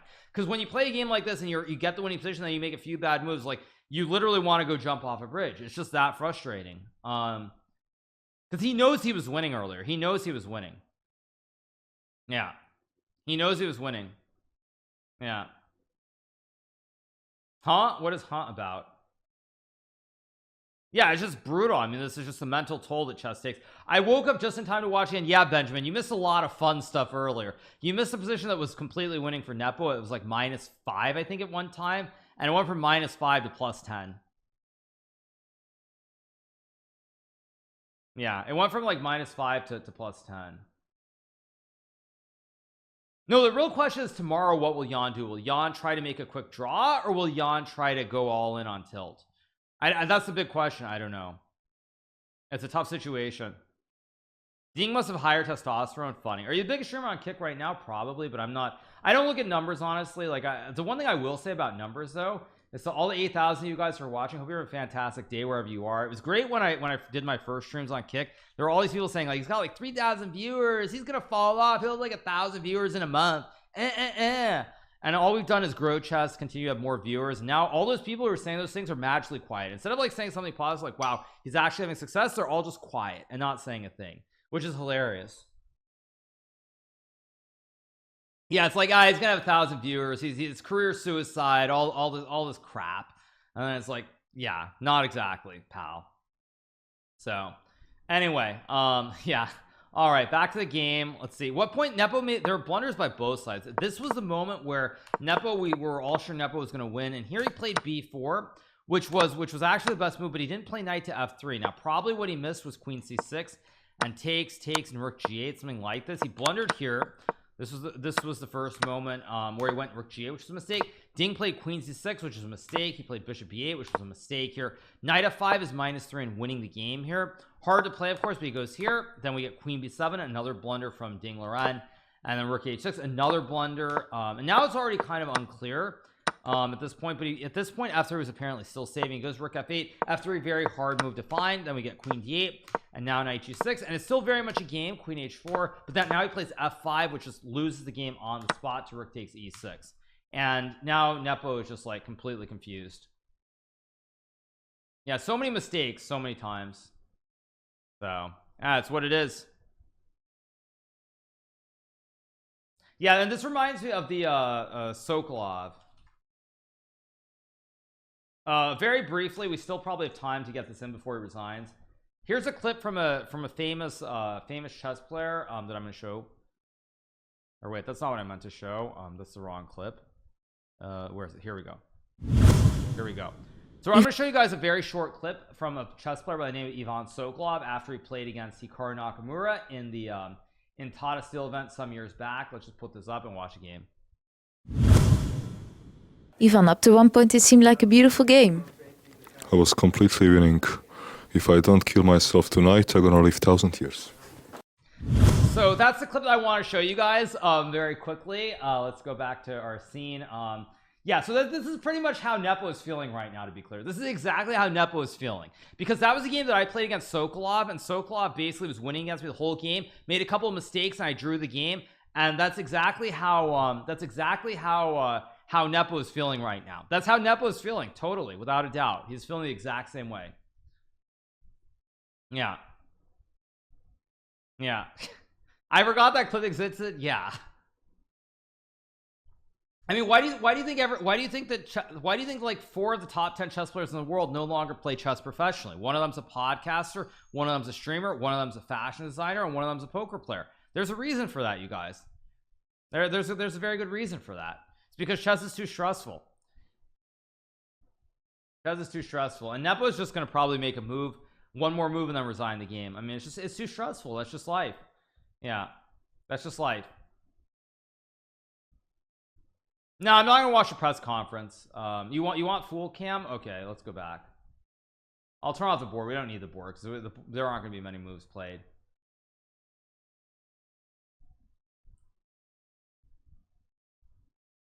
It's funny that the cam view, by the way, is not great. Why is Ding's face just showing at the very edge? Okay.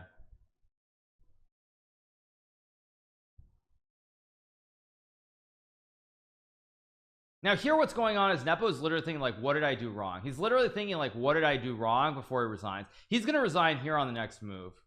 I don't know which move. Yeah. Yeah.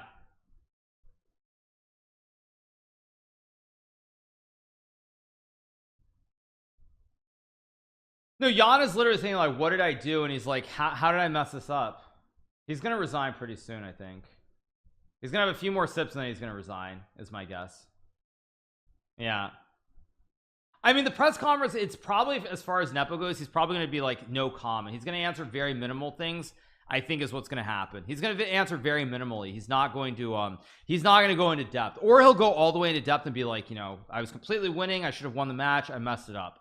He'll either say something like that, or he's gonna be like, or he's gonna just say like no comment, or yeah, it's what it is, kind of something along those lines. I mean, recovering from this is very rough because the next game is tomorrow with the white pieces, and he's going to be on tilt because he's going to look at the game, he's going to see that he was completely winning on multiple moves, and it's going to be very hard. It's going to be a very difficult situation here for Nepo. And now he's shaking his head. Yeah, I mean, he doesn't want to resign, but there almost are no moves. That's the problem. Like, maybe you can go bishop e5 to try and prolong the pain, but there's always rook takes, and now e6. I mean, e6, e7, bishop d5. This is obviously the most clean win here for white, and it's GG. Yeah. No board. Oh, sorry, no board. Sorry, let me change the scene. Of course I'm stupid. Yeah, so what I was saying here is I was saying like you could try to play bishop e5 to prolong the game, but after takes e6 check, king g8 e7 takes, you have check, and it's GG. So I mean there's just not a whole lot you can do. Bishop e5 is maybe the only way to try. I mean maybe you have f3, but again, like I said, even this line is winning for white. Even this is completely winning. Yeah, brutal, absolutely brutal. Yeah, GG, why not? Yeah, that's how I feel right now. He's trying to burn clock, yeah, but there's just nothing here. There's just nothing here, and it's the wrong time to be using all the clock. Yeah.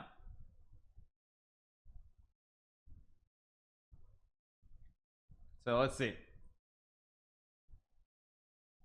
Yeah, it keeps going.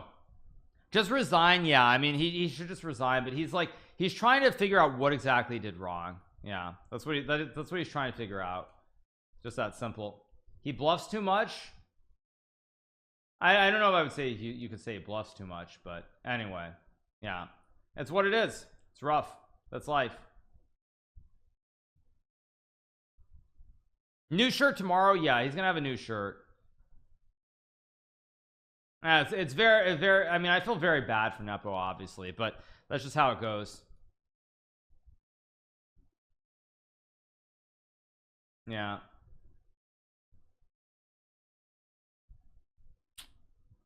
Unfortunate.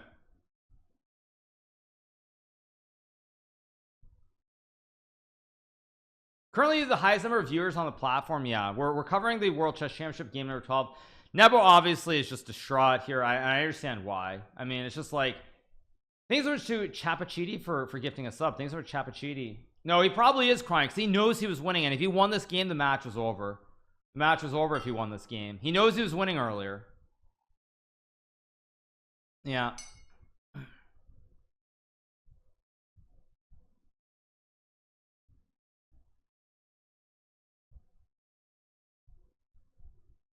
Yeah. Hikaru going crazy. Yeah. Do I think Dink feels bad? On some level, yes. He does feel bad. Like you feel bad even if you're winning sometimes, like if your opponent throws it away or it's like really heartbreaking. So he does feel bad, but at the end of the day it's still a match. It's still a competition. So he does feel sad, but you have to sort of put that all in perspective. Yeah. And then you have to do the press conference too. Like yeah, you do the press conference too. Fabiano said I'd win here as black. I highly doubt he said that, but anyway, good one. Yeah. Okay, so he plays rook takes h5. Okay, so we get a move here, so Ding will probably use a little bit of time. Fabiano just said I would go 95 and win this entitled Tuesday. Oh, like 95 rook h6. I'd find some garbage like knight takes g4 and then bishop e5 or something. Yeah, actually I can see Fabiano saying that. Think you're a deadhead fan for the 5 gives. Yeah, actually I could totally see that. Fabiano would be like, just play some garbage like 95, sack the rook, and somehow magically there's gonna be a check and a mate. Actually I agree with Fabiano. I think against a lower rated player I would actually win this position. I think Fabiano's right. I think Fabiano is right that I go 95 and they play rook h6 knight g4 and they completely panic and lose. Because actually you have to be careful because otherwise you get mated here. There's also like all kinds of checkmates. So yeah. Okay, we have rook h5, g takes, king g8, d6 played, and Nepo resigns. Nepo resigns the game, and the match is now tied at 6 after 12 games. Match. So that is the end of the match, you guys. So on that note, you guys, I am going to end now, and I will be back later for Arena Kings, but I got to get my repack going and go from there. So I'll see you guys all at 11 a.m. at 11 or 12 a.m. Eastern time back here on Kick. See you then. Hope you enjoy it, and see you guys soon. Bye.